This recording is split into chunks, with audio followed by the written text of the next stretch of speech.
Welcome, welcome, welcome CA final के प्यारे-प्यारे students. मुझे पता है इस वक़्त तैयारियाँ ज़ोरों-शोरों से चल रही होंगी। इस क्विक वीडियो में मैं क्या डिस्कस करने वाला हूँ, ज़रा जल्दी से बात करता हूँ, मुद्दे की बात करूँगा, ज़्यादा इधर-उधर नहीं लेके जाऊँगा। हम आज मॉक टेस्ट पेपर नंबर 1 मतलब मॉक टेस्ट सीरीज़ 1 और मॉक टेस्ट सीरीज़ 2 जो कि 2025 के मई के एग्ज़ाम से पहले आई हैं। यानी मैं यूँ कहूँ कि मई 2025 के एग्ज़ाम से पहले जो मॉक टेस्ट पेपर नंबर 1 और मॉक टेस्ट पेपर नंबर 2 है, उनके सभी के सभी केस बेस्ड क्वेश्चन तो मैं डिस्कस कर दूँगा दोनों के। पूरे के पूरे यानी ये 30-30 मार्क का पेपर तो पूरा-पूरा मैं आज डिस्कस कर दूँगा और बाकी इन दोनों मॉक टेस्ट पेपर्स में जो भी नए क्वेश्चन आए हैं, वो डिस्कस कर दूँगा और बाकी सभी क्वेश्चन जो एक्जिस्टिंग है, जो हमारी किताबों में है, स्टडी मटीरियल में है, वो जो क्वेश्चन रिपीट होकर आए हैं, मैं उनके आपको हैंड रिटन सॉल्यूशन दे दूँगा क्योंकि मुझे कुछ बच्चों ने कहा कि सर अपना हैंड रिटन सॉल्यूशन दे दो, हैंड रिटन सॉल्यूशन से हमें जल्दी समझ आ जाता है। तो मैं अपने हैंड रिटन लिखे हुए सॉल्यूशंस आपको दे दूँगा, बाकी सभी क्वेश्चन्स के जो ऑलरेडी क्लासेस के अंदर डिस्कस्ड हैं, ऑलरेडी मॉक टेस्ट हमारी किसी न किसी मॉक टेस्ट में हमने कवर किए हुए हैं या फिर हमारे मॉड्यूल में कवर्ड हैं या इसी इंस्टीट्यूट के मॉड्यूल में कवर्ड है, वो सब कुछ और उनका सोर्स भी मैं बता दूँगा। आप चिंता ना करें, ये आपके लिए मैंने hand written solution file compile करी है। देखिए, मैं उसमें ना आपको सोर्स भी बता दूँगा, जैसे क्वेश्चन नंबर 1 ए है, मॉक टेस्ट पेपर नंबर 1 का, ये हमारी बुक का क्वेश्चन नंबर 34 है। ठीक है जी। अब जैसे क्वेश्चन नंबर 1 भी है, ये सेम क्वेश्चन है हमारी बुक में, क्वेश्चन नंबर 2 है हमारी बुक में वैल्यू एट रिस्क वाले चैप्टर में। इसी तरीके से क्वेश्चन नंबर 2 भी है, ये क्वेश्चन नंबर 27 है हमारी बुक में। तो मैंने आपको लिस्टिंग बता दी है कि कहाँ-कहाँ से मिलेंगे और ये सारे क्वेश्चन मॉड्यूल में भी हैं। तो आपको घबराने की ज़रूरत नहीं है, मॉड्यूल में भी ये सारे क्वेश्चन अवेलेबल हैं। मैंने इनका हैंड रिटन सॉल्यूशन भी आपको दे दिया है ताकि आप इसे क्विकली पढ़ सकें, समझ सकें, फ़ॉर्मूला वाइज़ आपको एक-एक चीज़ लिखी हुई मिल जाए, उस ऑर्डर में जिस ऑर्डर में मैं समझाता हूँ, ताकि आपके लिए क्विक हो जाएगा, है ना? तो चलिए मुद्दे की बात करते हैं। पहले हम केस बेस्ड क्वेश्चन करते हैं और मैं पहले आगे बढ़ने से बता दूं कि केस बेस्ड क्वेश्चन में कुछ क्वेश्चन बहुत बढ़िया बनाए हैं इंस्टीट्यूट ने इन मॉक टेस्ट पेपर नंबर 1 और 2 में, और ये ज़रूर पूरे पढ़ के जाना, पूरे रिवाइज करके जाना, इस वीडियो को अच्छे से सुन के जाना एग्ज़ाम में अपने जाने से पहले। ठीक है जी? चलिए आइए पढ़ना स्टार्ट करते हैं। ज़्यादा इधर-उधर की बातचीत अब हम नहीं करते हैं। हम पहले केस सिनेरियो 1 से को पढ़ना स्टार्ट कर लेते हैं। ठीक है जी? आइए जी। केस सिनेरियो नंबर 1, ये कब का क्वेश्चन है मैं आपको बता देता हूँ। मैं केस सिनेरियो 1 की ज़रा गाइडेंस आपको बता देता हूँ साथ-साथ। ये मॉक टेस्ट पेपर नंबर 1 में आया था, जो कि मई 25 के एग्ज़ाम से पहले सीए इंस्टीट्यूट ने लॉन्च किया था। बेसिकली ये मॉक टेस्ट पेपर मार्च में आया था सीए इंस्टीट्यूट की वेबसाइट पे। आइए देखते हैं। मिस्टर रमेश एक 40 ईयर ओल्ड इन्वेस्टर हैं। थोड़ा तेज़ स्पीड में पढ़ेंगे, ठीक है जी? एक मिस्टर रमेश हैं, कोई 40 ईयर ओल्ड इन्वेस्टर हैं, हैज़ इन्वेस्टेड। उन्होंने क्या इन्वेस्ट किया है? अब हमसे ये पूछा जा रहा है। हमने कहा भैया जो भी इन्वेस्ट किया है बता दो भैया क्या इन्वेस्ट किया है? तो देखो उनका कहना था कि उन्होंने 10 लाख रुपए इन्वेस्ट किए हैं in actively managed equity mutual fund. ठीक है जी, एक्टिवली मैनेज वाले म्यूचुअल फंड में उन्होंने पैसा लगाया है। बहुत बढ़िया काम किया अगर एक्टिव वाले म्यूचुअल फंड में उन्होंने पैसा लगा दिया है। The mutual fund has an expense ratio of 2.5%। देखिए एक्सपेंस रेशियो का मतलब क्या होता है कि म्यूचुअल फंड ना आपको ये कह रहा है कि भैया हम आपका जो पैसा सँभाल रहे हैं, मैनेज कर रहे हैं, कमा रहे हैं, उसपे हम 2.5% की अपने खर्चे काटेंगे। फंड मैनेजर के खर्चे होते हैं, है ना? जो मैनेजमेंट कर रहे हैं उनके खर्चे, एक्सपेंसेस, एडमिनिस्ट्रेशन सबके खर्चे इन्वॉल्व्ड हैं। तो एक्सपेंस रेशियो है 2.5%। ठीक है जी। And follows the Nifty 50 index, यानी हम बेसिकली निफ्टी 50 इंडेक्स को फॉलो कर रहे हैं। अब यार मुझे ये समझ नहीं आ रहा, आईसीआई जब क्वेश्चन बनाता है तो सोचता क्यों नहीं? एक तरफ कह रहा है कि एक्टिवली मैनेज इक्विटी फंड है। अगर एक्टिवली मैनेज इक्विटी फंड है तो निफ्टी 50 को फॉलो क्यों कर रहा है? फिर निफ्टी 50 को फॉलो करना तो पैसिव हो गया। बट चलो हम भी दिमाग नहीं लगाते, जो वो कहता है मान लेते हैं। ठीक है जी, हम निफ्टी 50 को फॉलो करते हैं, ठीक है। Upon analysing the fund he comes across the concept of tracking error. वो कह रहे हैं जी ट्रैकिंग एरर का कंसेप्ट उन्हें समझ आया और same fund has a tracking error of this. देखिए ट्रैकिंग एरर का मतलब क्या होता है? ट्रैकिंग एरर का मतलब होता है कि एग्जांपल लो, आप किसी को ट्रैक कर रहे हो, यानी आप किसी को फॉलो कर रहे हो और आप फॉलो करने में जितनी गलती कर दोगे, जितनी दूर चले जाओगे उससे, वो ट्रैकिंग एरर है। एग्जांपल लेते हैं, इस क्वेश्चन में जो डिस्कशन हुई है अगर मैं उसकी बात करूँ तो मैं आपको ये कहूँगा कि देखो दोस्त, आप हो जिनका नाम क्या है? आपका नाम है मिस्टर रमेश। आपने एक इक्विटी म्यूचुअल फंड में पैसे लगाए हैं। आपका नाम है मिस्टर रमेश, है ना? और रमेश जी ने पैसे लगाए हैं किस में? रमेश जी ने पैसे लगाए हैं इक्विटी वाले म्यूचुअल फंड में। और ये जो इक्विटी म्यूचुअल फंड है, इसमें हमारा अकेले का पैसा थोड़ा लगा होगा, हज़ारों लाखों लोगों का पैसा लगा होगा। वो पैसा हम यहाँ पे निफ्टी 50 की इंडेक्स को फॉलो कर रहे हैं। तो यहाँ का जो फंड मैनेजर है वो निफ्टी 50 के पीछे पड़ा हुआ है, यानी उस पैसे को उन्हीं 50 कंपनियों में उसी रेशो में लगा देता है जिस रेशो में निफ्टी 50 है। पहली बात तो वो 2.5% का खर्चा भी काटता है अपने नाम पे, ठीक है जी। और निफ्टी 50 को जो फॉलो कर रहे हैं, जैसे एग्जांपल हो निफ्टी 50 में अगर मान लो कि 12% की ग्रोथ आई इस साल, निफ्टी 50% 12% ऊपर गया, तो जो हमारा जो फंड है ना उसमें एरर आ गया, मतलब उसकी कमाई इससे 3.2% पीछे रह गई। तो जो ट्रैकिंग एरर है वो 3.2% है, यानी हम 3.2% की गलती कर बैठे हैं। अगर हम किसी को फॉलो कर रहे हैं, हम उसे पूरी तरह फॉलो नहीं कर पा रहे, पूरी तरह रेप्लिकेट नहीं कर पा रहे, पूरी तरह फॉलो नहीं कर पा रहे, उसकी जगह हमारा ट्रैकिंग एरर है 3.2%। चलिए ठीक है, ये बात भी हमें समझ आ गई। आगे पढ़ते हैं। A few months later, Mr. Ramesh received a notification that the fund has implemented side pocketing. अब एक कंसेप्ट उन्होंने और लॉन्च कर दिया। तो देखो इस क्वेश्चन में अभी तक हमने एक अच्छा कंसेप्ट कौन सा पढ़ा, मैंने जानबूझ के पहले ना जो मांग क्या रहा है एग्जाम में वो नहीं पढ़वा रहा हूँ, मैं पूरा क्वेश्चन पढ़वा रहा हूँ, क्योंकि इस क्वेश्चन की ना लैंग्वेज में बहुत सारी छोटे छोटे शब्द मैं आपके साथ डिस्कस कर पा रहा हूँ। हो सकता है ये ऐसे MCQ बनकर ना आए, थ्योरी बनकर आ जाए, इसलिए डिस्कस हो जानी चाहिए। फिर उन्होंने एक कंसेप्ट डिस्कस किया कि उन्हें समझ आया साइड पॉकेटिंग के बारे में। साइड पॉकेटिंग मैंने क्लास में बहुत डिटेल में डिस्कस कर रखा है, मैं एक बार अभी भी बता देता हूँ साइड पॉकेटिंग होता क्या है। जैसे देखिए, आपने किसी म्यूचुअल फंड में पैसा लगाते हैं। अब होता क्या है कि म्यूचुअल फंड ने वो पैसा मान लेते हैं मार्केट में लगाया हुआ है। अब मान लेते हैं मार्केट में पैसा लगाया हुआ है, अगर उस मार्केट में जहाँ जहाँ पैसा लगाया हुआ है उसमें से कुछ पैसा डूब जाता है, या आशंका है कि डूब जाएगा, कि पता लगा कि ये पैसा वापस नहीं आएगा। अब जब ये पैसा वापस नहीं आएगा तो लॉजिकली अगर हम इसे, अभी पक्का नहीं है कि वापस आएगा कि नहीं आएगा, हो सकता है 2 साल बाद आ जाए, हो सकता है 1 साल बाद आ जाए, हो सकता है 6 महीने बाद वापस आ जाए, अभी नहीं आ रहा वो पैसा वापस। तो अभी क्योंकि वो पैसा वापस नहीं आ रहा, अगर हम उसे अभी राइट ऑफ कर दें तो उसका नुकसान, मेरी बात को ध्यान से समझना, सबके ऊपर आ जाएगा, सबकी एनएवी फॉल हो जाएगी।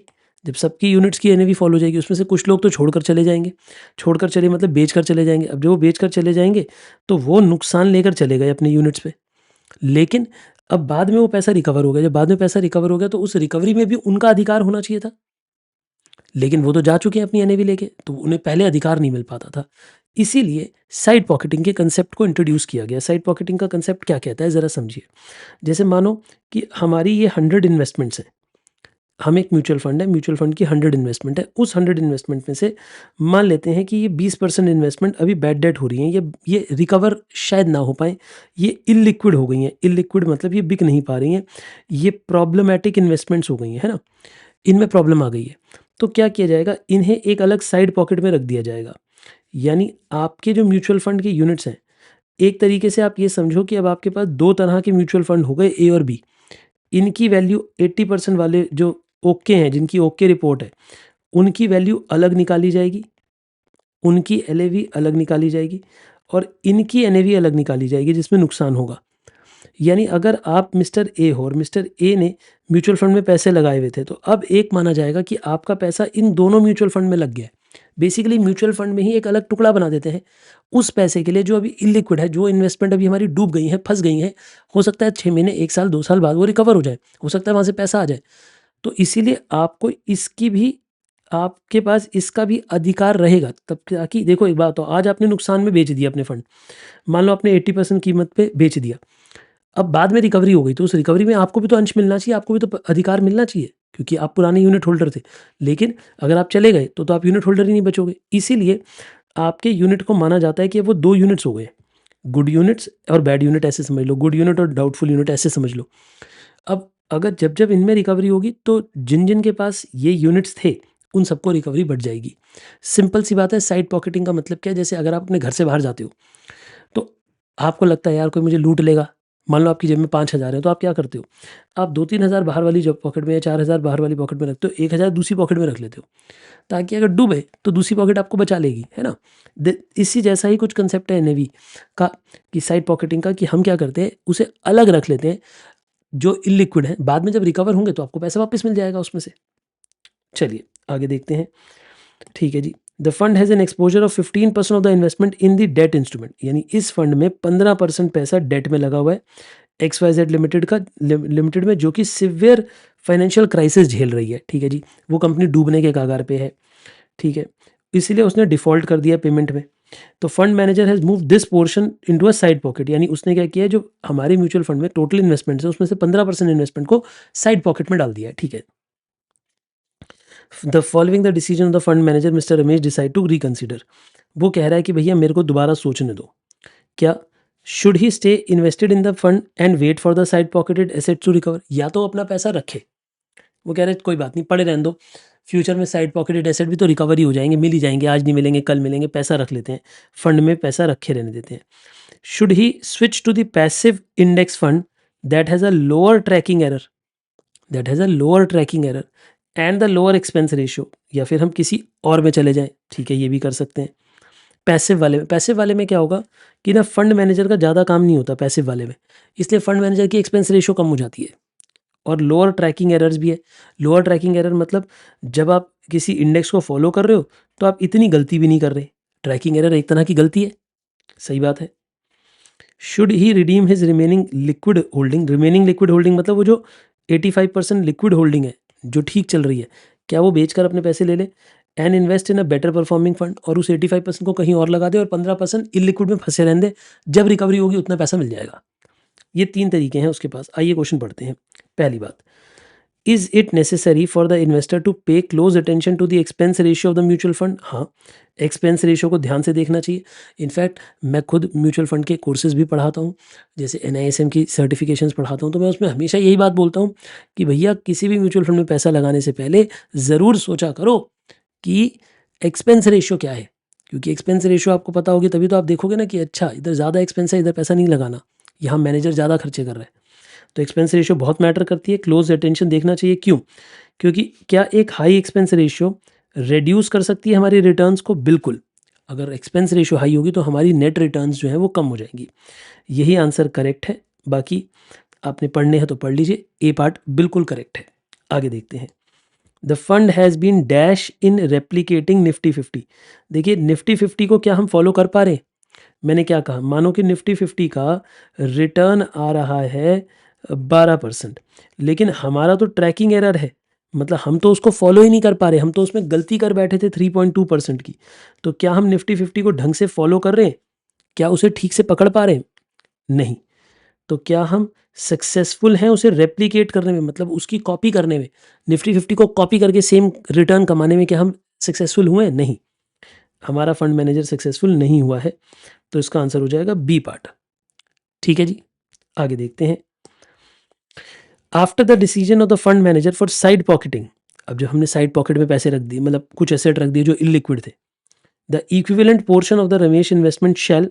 तो एक बात बताइए, अब अगर हमारी 15%, मान लेते हैं कि हमारा सबका पैसा मिलाकर, हम सबका पैसा मिलाकर म्यूचुअल फंड में लगा हुआ है, म्यूचुअल फंड में टोटल 1000 करोड़ लगा हुआ है। इमेजिन करो, हम सबका पैसा मिलाकर म्यूचुअल फंड में 1000 करोड़ लगा हुआ है ना। अब उसमें से 15% इन्वेस्टमेंट थोड़े घपले में आ गई है, तो उसको अलग साइड पॉकेट में डाल दिया। 85% को गुड वाले को अलग कर दिया, ये लिक्विड है और ये इलिक्विड है, 15% है ना। ठीक है जी, तो वो कहता है कि क्या होगा, द इक्विवेलेंट पोर्शन क्या होगा, remain illiquid until the fund manager decides to sell it और द कंपनी रिकवर्स। सही बात है भाई, या तो वो कंपनी रिकवर कर जाए जो 15% हमारे पैसे दबा के बैठा है, या तो कंपनी रिकवर हो जाए, उसकी इन्वेस्टमेंट महंगी हो जाए, हम बेच पाए मार्केट में फुल वैल्यू पे, या फिर फंड मैनेजर कहे चलो सस्ते में बिक रही है, सस्ते में बेचो, पैसा जितना मिल रहा है उतना लो। तो ये बात ठीक लग रही है। ही बी इमीडिएटली रिटर्न ऑफ, नहीं, इमीडिएटली राइट ऑफ नहीं होती वो, ये गलत है। इमीडिएटली राइट ऑफ नहीं करते, उसे अलग पॉकेट में रख देते हैं कि बाद में रिकवर हो जाएगा, पर राइट ऑफ थोड़ा ना करते हैं अपनी बुक्स में से। Be return to mister Ramesh in proportion to his holding, हाँ वापस मिलेगा। भाई जब भी, एक मेरी बात को समझो, साइड पॉकेट का मैंने कंसेप्ट क्या बताया था, समझो। ये हम सब लोग हैं, हम सब लोगों ने म्यूचुअल फंड में पैसा लगाया हुआ है। मान लो म्यूचुअल फंड का पैसा है 1000 करोड़।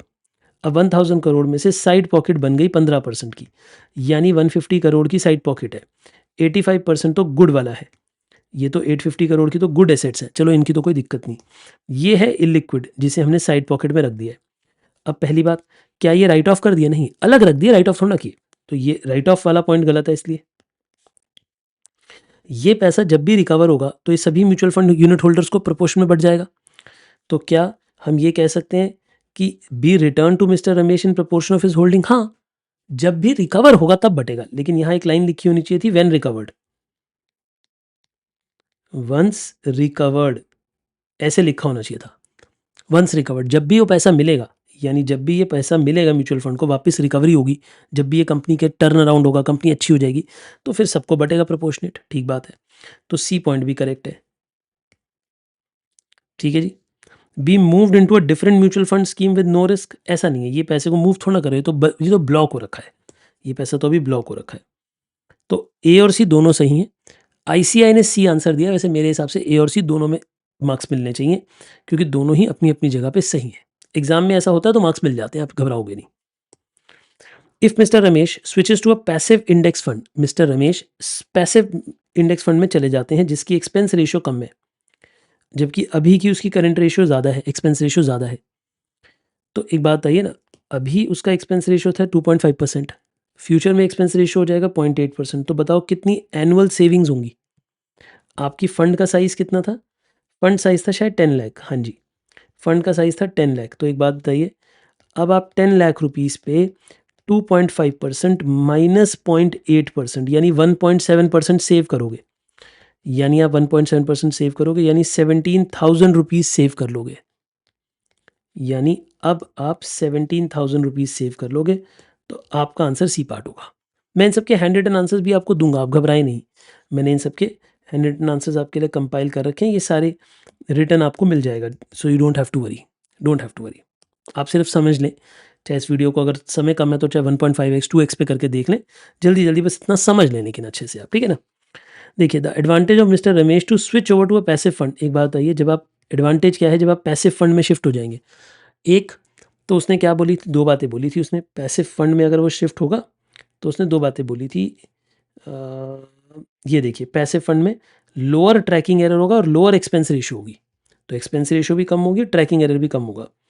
तो आपका क्या बेनिफिट होने वाला है, खुद ही क्वेश्चन ने बताया था, lower expense ratio and lower tracking ratio, lower tracking expense, sorry मैंने गलत बोला, lower expense ratio and lower tracking error, दोनों बातें सच हो जाएंगी। इसी के साथ हमारा केस बेस्ड क्वेश्चन नंबर 1 खत्म हो जाता है। आइए केस सिनेरियो 2 पे चलते हैं। केस सिनेरियो 2 में थोड़ी गड़बड़े हैं, आईसीआई ने कुछ गड़बड़े करी है, मैं आपको पूरा समझाऊंगा, आप ध्यान से समझिएगा। मैं वैसे इसे पढ़ाने से पहले ये बता दूं कि आई होप कि आपको नॉस्ट्रो अकाउंट के बारे में पता है, नॉस्ट्रो अकाउंट बनाना आता है। अगर नहीं पढ़ा हुआ तो पहले मेरी रिवीजन वीडियोस हैं इसी चैनल पे अवेलेबल, अलग अलग चैप्टर्स की। आप फॉरेक्स का चैप्टर देखिए, उसमें नॉस्ट्रो वॉस्ट्रो वाले कंसेप्ट को रिव्यू करिए और उसके बाद ये केस देखिए, वरना समझ आने में दिक्कत होगी। देखिए, एक्चुअली में दो अकाउंट बनाए जाते हैं। एक अकाउंट का नाम होता है एक्सचेंज पोजीशन अकाउंट, इसे मैं अक्रूवल अकाउंट भी कहता हूँ। इस अकाउंट में सब कुछ आता है, जो ट्रांजैक्शन अक्रू हुई, ड्यू हुई, आउटस्टैंडिंग है, प्रीपेड है, एक्चुअल पेमेंट है, एक्चुअल रिसीट है, सब आता है। यानी इसमें अक्रूवल बेसिस की अकाउंटिंग करते हैं। कोई एंट्री हमने बुक की है तो भी इसमें आ जाती है, वो एक्चुअली में चाहे कैश इनफ्लो कैश आउटफ्लो ना हुआ फॉरेन करेंसी का तब भी आ जाती है, ये अक्रूवल बेसिस पे चलता है। जबकि कैश पोजीशन अकाउंट, या जिसे हम नॉस्ट्रो अकाउंट कहते हैं, ये कैश बेसिस पे चलता है। मतलब मैं यूँ कहूँगा कि ये कैश बेसिस पे चलता है। कैश बेसिस पे चलने का मतलब, जब एक्चुअली में कैश हमारे पास आएगा या एक्चुअली में हमारे पास से कैश जाएगा तभी इसमें एंट्री आएगी, यानी इसमें ड्यू नेचर की एंट्रीज नहीं आती, एक्चुअल कैश रिसीट और पेड की एंट्रियाँ आती हैं। ठीक है, आइए हम इस क्वेश्चन को पढ़ते हैं, आराम से पढ़ना। अब देखो, मैंने ना पूरा लिख रखा है इसका सोल्यूशन, तो हो सकता है कि आप फंसो। एक्चुअली आईसीआई ने कुछ गड़बड़ी करी है। आईसीआई ने क्या करा, कोई पार्ट अधूरे में सॉल्व कर दिया, कोई पार्ट पूरे में सॉल्व करा। मैं समझाता हूँ कि क्या गड़बड़ है। आंसर में गड़बड़ है, ये बात तो तय है। सुनिए, एग्जाम में ऐसा नहीं होगा, आप घबराना नहीं। देखिए, the credit balance of the Indian bank nostro account is 1,60,000 pound. ठीक है, मतलब क्रेडिट बैलेंस है नॉस्ट्रो में 1,60,000 पाउंड का, और ओवरबॉट, ओवरबॉट मतलब परचेज ज़्यादा कर रखा है, ऐसी पोजीशन है एक्सचेंज पोजीशन अकाउंट में। ठीक है जी, तो देखिए, यानी एक्सचेंज पोजीशन अकाउंट में ओवरबॉट पोजीशन है बैलेंस ब्रॉट डाउन की 1 लाख की, यानी हमारा 1 लाख रुपीस का ओवर परचेज किया हुआ था पिछले साल, तो वो ब्रॉट डाउन होके परचेज साइड में दिखा दिया जाता है, यानी लॉन्ग पोजीशन साइड में दिखा दिया जाता है। ये हमने ओपनिंग बैलेंस लिख दिया एक्सचेंज पोजीशन अकाउंट का। ऐसे ही नॉस्ट्रो अकाउंट में भी ओपनिंग बैलेंस लिख दिया 1,60,000 पाउंड का। तो आई होप ये ओपनिंग एंट्रीज तो आपको समझ आ गई, इसमें तो कुछ ज़्यादा नहीं था। ठीक है जी, अब एक एक करके एंट्री पढ़ते हैं। डीडी परचेज किया है। देखिए जब हम डीडी परचेज करते हैं तो क्या एक्चुअल कैश इनफ्लो आउटफ्लो हो रहा है? नहीं, ये तो फ्यूचर की कमिटमेंट है एक तरह से। डीडी परचेज करना एक फ्यूचर की कमिटमेंट है। तो ये एक्सचेंज पोजीशन अकाउंट में तो आएगा, लेकिन नॉस्ट्रो अकाउंट में नहीं आएगा। ये एंट्री नॉस्ट्रो अकाउंट में नहीं आएगी। तो एक्सचेंज पोजीशन अकाउंट में परचेज में डाल दो ये। तो देखिए हमने एक्सचेंज पोजीशन अकाउंट में डीडी परचेज वाले सेक्शन में डाल दिया कि भैया हमने डीडी परचेज किया तो उतने पाउंड आएंगे हमारे पास। ठीक है जी, तो ये पाउंड की परचेज हो गई। और आगे पढ़ते हैं। Purchase a bill on London, हमने बिल भी खरीद लिया एक। अब यदि हम बिल खरीद लेते हैं, ये कितने का बिल है? तो देखिए ये भी एक्सचेंज पोजीशन में आएगा, लेकिन नॉस्ट्रो में नहीं आएगा। क्यों नहीं आएगा नॉस्ट्रो में? क्योंकि अभी ये पैसा हमारे पास आया थोड़ी ना, आएगा 1,50,000 पाउंड हमारे पास आएगा। अभी तो बस इतनी बात हो रही है। तो हमने purchase a bill on London 1,50,000 ये भी दिखा दिया। तो हमने डीडी भी परचेज किया है और लंदन पे बिल भी परचेज किया है। आई होप ये बातें समझ आ गई। और ये दोनों सिर्फ एक्सचेंज पोजीशन अकाउंट में आएंगी, नॉस्ट्रो अकाउंट में भी कोई एंट्री नहीं आ रही। ठीक है जी। अब सोल्ड फॉरवर्ड, फॉरवर्ड का मतलब आज नहीं, फ्यूचर के लिए बेचा है। मतलब आज सिर्फ बुकिंग की एंट्री डाली है, बेचेंगे बाद में। एक्चुअली में जाएगा बाद में, लेकिन आज सिर्फ बुकिंग की एंट्री डाल दी कि बेचेंगे। सोल्ड की 1 लाख की एंट्री है। तो देखिए ये भी एक्सचेंज पोजीशन अकाउंट में आएगा, लेकिन नॉस्ट्रो अकाउंट में नहीं आएगा। नॉस्ट्रो अकाउंट में नहीं आएगा। ठीक है जी। तो ये परचेज की एंट्री, सॉरी सोल्ड की entry, sold forward TT 1 lakh sold के अंदर आ गई। लेकिन ये एंट्री ध्यान रखिएगा, ये एंट्री नॉस्ट्रो अकाउंट में नहीं आएगी। ठीक है जी, क्योंकि एक्चुअल थोड़ी ना बेचा है, अभी तो खाली बुकिंग ली है। अब सुनिए, फॉरवर्ड परचेज जो कर रखा था वो कॉन्ट्रैक्ट कैंसिल कर दिया। यानी पहले हमने फ्यूचर की डेट के लिए परचेज का ऑर्डर लगाया था पाउंड का, अब वो ऑर्डर कैंसिल हो गया। तो यानी अब हम उसे सेल मान लेंगे। जो पहले परचेज कर रखी थी, अगर उसे कैंसिल करना है तो सेल की एंट्री डालोगे। पहले सेल कर रखी थी, उसकी कैंसिलेशन है तो परचेज की एंट्री डालेंगे। ठीक है जी। तो फॉरवर्ड परचेज कॉन्ट्रैक्ट हमने कैंसिल कर दिया, यानी परचेज कैंसिल कर दिया, यानी अब हम उसे सेल मान लेंगे। तो एक्सचेंज पोजीशन में आएगा, नॉस्ट्रो में अभी भी नहीं आएगा। और ये परचेज कैंसिल हुई है, परचेज कैंसिल यानी सोल्ड में दिखाया जाएगा। परचेज कैंसिल यानी सोल्ड में दिखा दिया, और नॉस्ट्रो में नहीं आई ये एंट्री भी। ठीक है जी, बहुत बढ़िया। अब रेमिटेड बाय टीटी, ये एक्चुअल एंट्री है जिसमें एक्चुअली में पैसा आया गया होगा। ये रेमिटेड हुई है, एक्चुअल की एंट्री है। ठीक है जी, हमने पैसा रेमिट किया, रेमिट मतलब गया हमारे पास से 85,000। तो ये एंट्री एक्सचेंज पोजीशन अकाउंट में भी आएगी और नॉस्ट्रो में भी आएगी, दोनों में आएगी। यानी ये एंट्री दोनों जगह आएगी, ये वाली रेमिटेंस दोनों जगह आएगी। तो हमने रेमिट बाय टेलीग्राफिक ट्रांसफ़र, ये एक्सचेंज पोजीशन में से भी गए पाउंड, और नॉस्ट्रो अकाउंट में से भी रेमिटेड बाय टीटी 85,000 चला गया। यानी ये एंट्री दोनों में आ गई। ये जो 85 वाली एंट्री है, ये 85 वाली एंट्री दोनों अकाउंट्स में आ गई, एक्सचेंज पोजीशन में भी और नॉस्ट्रो में भी, दोनों में आ गई। क्योंकि सच में पहली बारी पाउंड जा रहे हैं, सब में सच में पहली बारी जा रहे हैं, तो नॉस्ट्रो अकाउंट में भी आएगा, अक्रूवल अकाउंट में भी आएगा। आगे देखिए, अब वो कह रहा है ड्राफ्ट इन लंदन कैंसिल। भाई हमने ड्राफ्ट बना के दिया था लंदन को, अब वो कैंसिल हो गया। तो भाई सेल थी पहले, कैंसिल हो गई। अब वो पहले ड्राफ्ट बना के दिया होगा ना, अब वो कैंसिल हो करा, तो परचेज की तरह दिखा दो इस एंट्री को। ये भी एक्सचेंज पोजीशन में आएगा, नॉस्ट्रो अकाउंट में नहीं आएगा। तो यानी हमने ड्राफ्ट कैंसिल किया, ये एंट्री हमने यहाँ दिखा दी ड्राफ्ट कैंसिलेशन की, और यहाँ नहीं आएगी कोई एंट्री। क्यों नहीं आई? क्योंकि कोई एक्चुअली में थोड़ी ना परचेज हुआ है, ड्राफ्ट पुराना बेचा हुआ था, वो कैंसिल हो गया। ठीक है जी। Based on the above scenario choose the most appropriate answer. अब मैं आपको एक बात समझाता हूँ कि आईसीआई ने गड़बड़ कहाँ की है। देखिए पहला सवाल, वो कहता है how much was the total amount of purchase commitment. देखिए total amount of purchase commitment, पहली बात तो ये क्वेश्चन गलत है, बट आईसीआई ने कैसे आंसर निकाला मैं आपको वो बता देता हूँ कि उन्होंने क्या सोचा होगा। उन्होंने अभी ये तक ये सोचा, देखिए टोटल परचेज कमिटमेंट पूछ रहा है। अगर अभी आप देखें तो ये वाली एंट्रियाँ नहीं डाली हुई अभी तक हमने, ये जो हाईलाइटेड एंट्रियाँ ये अभी तक नहीं डली हैं, है ना। अभी तक हमारा अकाउंट खाली यहाँ तक बना है। अपने मन में सोचो, अभी तक हमारा अकाउंट खाली यहाँ तक बना है। तो इसमें अगर मैं इन सब को टोटल कर लूँ और इन सब को टोटल करके माइनस कर दूँ तो बताओ कितना आएगा? अगर मैं इन सब को टोटल करूँ और इन सब को टोटल करके इसकी बैलेंसिंग फिगर निकालूँ तो कितना बैलेंस आएगा? देखिए ये हो जाएगा 2 लाख, 3 लाख, 340, इसका टोटल बन जाएगा 3,40,000 और इसका टोटल बन जाएगा कितना? 150, 2 लाख, 235, है ना? बोलिए मेरी बातें आपको समझ आ रही है मैंने क्या कहा?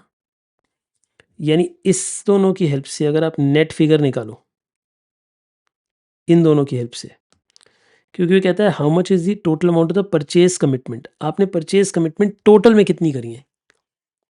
ठीक है जी, टोटल की परचेज कमिटमेंट आपसे पूछ रहा है। उसने इसका आंसर पता है क्या दिया हुआ है? बड़ी विचित्र तरीके से £50,000 दिया हुआ है। अब देखो है तो सही नहीं, किसी भी तरीके से सही नहीं बैठ रही ये बात। अगर आप ध्यान से देखोगे तो किसी भी तरीके से सही नहीं बैठेगी ये बात, अगर यहाँ तक की एंट्रीज को देखें हम।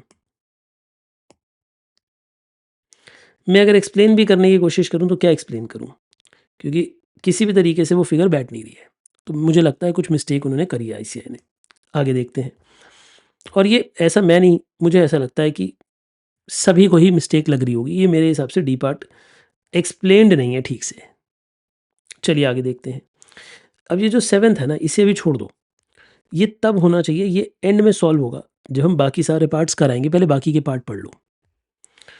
देखिए, the transaction took place at dash shall effect both exchange and cash position account. बताओ कौन दोनों को इफेक्ट करेगा? कौन सी ऐसी एंट्री है जो इन दोनों में आई है? वो है रेमिटेड बाय टीटी वाली एंट्री, रेमिटेड बाय टीटी। ये एंट्री दोनों को इफेक्ट करेगी। तो बताओ रेमिटेड बाय टीटी वाली एंट्री कितने बजे की थी? 2:45 की।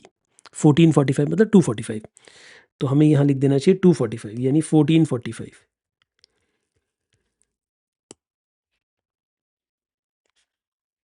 तो सी पार्ट आंसर है, यानी 14:45 वाली एंट्री दोनों अकाउंट्स को इफेक्ट करेगी। ठीक है, अब ये पढ़िए जरा ध्यान से। If at the end of the day bank is required to maintain a credit balance of £20,000 in nostro account. ध्यान से समझिए, वो मैं क्लास में भी यही बात बोलता हूँ कि पहले नॉस्ट्रो अकाउंट क्लोज होता है, बाद में एक्सचेंज पोजीशन अकाउंट क्लोज होता है। हमेशा याद रखना, मैंने क्लास में भी यही बात बोली थी कि जब आप दोनों अकाउंट बंद करने लगते हैं तो पहले नॉस्ट्रो बंद होगा, क्योंकि वो कैश के ऊपर बेस्ड है। तो पहले नॉस्ट्रो अकाउंट की बैलेंसिंग फिगर आएगी, वो balancing figure exchange position account में जाएगी, फिर एक्सचेंज पोजीशन अकाउंट बैलेंस होता है, मतलब फिर उसकी बैलेंसिंग फिगर कैलकुलेट होती है ना। तो देखिए, वो कहता है कि हमें नॉस्ट्रो अकाउंट में बैलेंस रखना है £20,000 का, वो भी क्रेडिट बैलेंस। आपको ये बात पता होना चाहिए कि जो क्लोजिंग बैलेंस होता है, ध्यान से सुनना मैं क्या बोल रहा हूँ, जो क्लोजिंग बैलेंस होता है अगर वो क्रेडिट बैलेंस हो तो वो डेबिट साइड में बैलेंसिंग फिगर आती है उसकी। जानते हो आप ये बात? क्योंकि डेबिट साइड में अगर बैलेंसिंग फिगर आएगी तभी तो नेक्स्ट ईयर ओपनिंग में क्रेडिट साइड में जाता है ना। ये तो लेजर बैलेंस की बात है। ये सारी बातें मैंने क्लास में लिखवाई हुई हैं, आप क्लास नोट्स उठा के देखिए, एक एक बात लिखी हुई है ये सारी, है ना। तो फिर आपको 20,000 का नॉस्ट्रो का बैलेंस मेंटेन करना है। तो देखिए ज़रा, जो मैं अभी आपको सोल्यूशन दिखा रहा था, नॉस्ट्रो अकाउंट को देखिए, हमें इसका बैलेंस रखना। देखिए हमारे पास अभी ये और ये दो एंट्रीज हैं, लेकिन हमें हमारे हिसाब से तो अभी अगर ये दोनों एंट्रियां हटा दूं मैं, तो अभी हमारे हिसाब से बैलेंसिंग फिगर कितनी है बताओ? अभी हमारे हिसाब से बैलेंसिंग फिगर कितनी है? तो आप कहोगे सर अभी तो हमारे हिसाब से बैलेंसिंग फिगर 75,000 की है। वो भी मतलब वो भी क्रेडिट बैलेंस है। क्यों? क्योंकि अगर आप 75,000 यहाँ रखोगे डेबिट साइड में, बैलेंसिंग फिगर आएगी तो वो अगले साल क्रेडिट साइड में जाती है, इसलिए उसे क्रेडिट बैलेंस बोला जाता है। चाहे वो डेबिट साइड में ही होती है क्लोजिंग बैलेंस, लेकिन वो अगले साल क्योंकि क्रेडिट में जाएगी इसलिए उसे बोला क्रेडिट बैलेंस जाता है। लेकिन इस क्वेश्चन में उन्होंने कहा है कि हमें क्रेडिट बैलेंस 20,000 चाहिए, तो यानी हमें गिवन बैलेंस रिक्वायर्ड कितना है? 20,000 का। तो इसका अर्थ ये हुआ कि अगर ये 160 है तो यहाँ भी 160 आना चाहिए। तो अब यहाँ पे जो बैलेंसिंग फिगर आएगी वो 55 की आएगी, यानी 55,000 आउटफ्लो होना है पाउंड का। यानी अगर हमने पाउंड बेचने हैं तभी तो आउटफ्लो होगा, तो यानी हमने स्पॉट सेल करना है। सर इसे फॉरवर्ड सेल क्यों नहीं लिख रहे? पहली बात, अगर ये फॉरवर्ड सेल होता तो ये नॉस्ट्रो अकाउंट में आता ही नहीं। नॉस्ट्रो अकाउंट में कैश बेस पे ट्रांजैक्शन आती है। तो जो इसकी बैलेंसिंग फिगर है, चाहे वो यहाँ आए यहाँ आए, देखो अगर यहाँ आएगी तो उसे स्पॉट बाय का नाम देंगे, और यहाँ आएगी तो उसे स्पॉट सेल का नाम देंगे। यानी हमने 55,000 के लिए बेचा है, तो 55,000 सेल किया है, स्पॉट सेल की एंट्री है ये। तो अब आप क्या करोगे, इधर देखिए, स्पॉट सेल में 55,000 ये लिख दिया आपने। क्यों? क्योंकि जो यहाँ बैलेंसिंग फिगर बचेगी, यानी हमने नॉस्ट्रो अकाउंट को बैलेंस करने के लिए, मैच करने के लिए 55,000 का स्पॉट सेल किया है। अगर 55,000 का स्पॉट सेल किया है तो वो एक्सचेंज पोजीशन अकाउंट में भी एंट्री आनी चाहिए, वो भी डाल दी। अब एक्सचेंज पोजीशन अकाउंट को देखो और अगले पार्ट को पढ़ो, तो देखो उसने यही बात बोली थी कि नॉस्ट्रो का कैश बैलेंस हमारे पास, अच्छा 7th नहीं, पहले आगे पढ़ते हैं। देन हमें क्या करना चाहिए, पहले हम 9th पार्ट कर रहे थे ना, कि अगर नॉस्ट्रो को अपना क्रेडिट बैलेंस 20,000 पाउंड का रखना है तो क्या करना चाहिए, तो आपको स्पॉट सेल करना पड़ेगा, स्पॉट सेल 55,000 करना पड़ेगा। तो ये आपका 9th पार्ट हो जाएगा आंसर में, 9th का बी पार्ट हो जाएगा। ठीक है जी, और आगे पढ़िए। A the bank requires steps to take a credit balance of 20,000 in nostro, ये तो हम कर ही चुके हैं। And then additional step, what are required to achieve the overbought position of pound 65,000। Overbought 65,000 चाहिए, यानी हमें परचेज में 65,000 का बैलेंस चाहिए। जब परचेज में 65,000 बैलेंस चाहिए तो वो एक्चुअली में सेल में शो करेंगे क्लोजिंग बैलेंस में। तो हमें यहाँ पे क्लोजिंग बैलेंस 65,000 का चाहिए, क्योंकि यहाँ 65,000 अगर मैं लिखूंगा बैलेंसिंग फिगर, तभी तो अगले साल ओवर परचेज में जाएगा, ओवर बॉट में जाएगा, है ना। तो यहाँ 65,000 चाहिए। ये एंट्री पहले ही नीचे से आ चुकी है, ये हमने इधर लिख दी।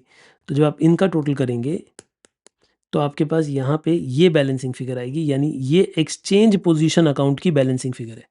ये जो 15,000 आ रही है ये फॉरवर्ड परचेज है। सर इसे फॉरवर्ड क्यों कह रहे हैं, क्योंकि इसे अगर मैं स्पॉट परचेज लिखूंगा तो मुझे नीचे भी एंट्री डालनी पड़ेगी, लेकिन मैं नीचे एंट्री डालना नहीं चाहता। उस अकाउंट को तो मैं ऑलरेडी क्लोज करके आया हूँ, नॉस्ट्रो अकाउंट को तो मैं ऑलरेडी क्लोज करके आया हूँ बच्चे। तो मैं अब एक्सचेंज पोजीशन अकाउंट में जब एंट्री डालूंगा तो सिर्फ फॉरवर्ड नेचर की डालूंगा।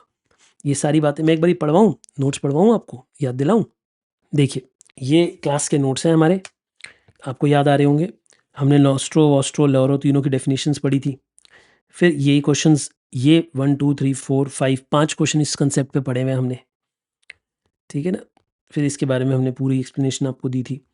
तो ये भी बताया था कि नॉस्ट्रो अकाउंट कैसे बनता है, इसमें एक्चुअल कैश फ्लोज आती हैं, एक्सचेंज पोजीशन अकाउंट में सभी फॉरेन करेंसी की ट्रांजैक्शन आती है। फिर हमने इसकी लिस्टिंग भी बनाई थी कि क्या क्या आती है एंट्री, कौन कौन सी इसमें एंट्रियाँ आती हैं, कौन कौन सी इसमें एंट्रियाँ आती हैं।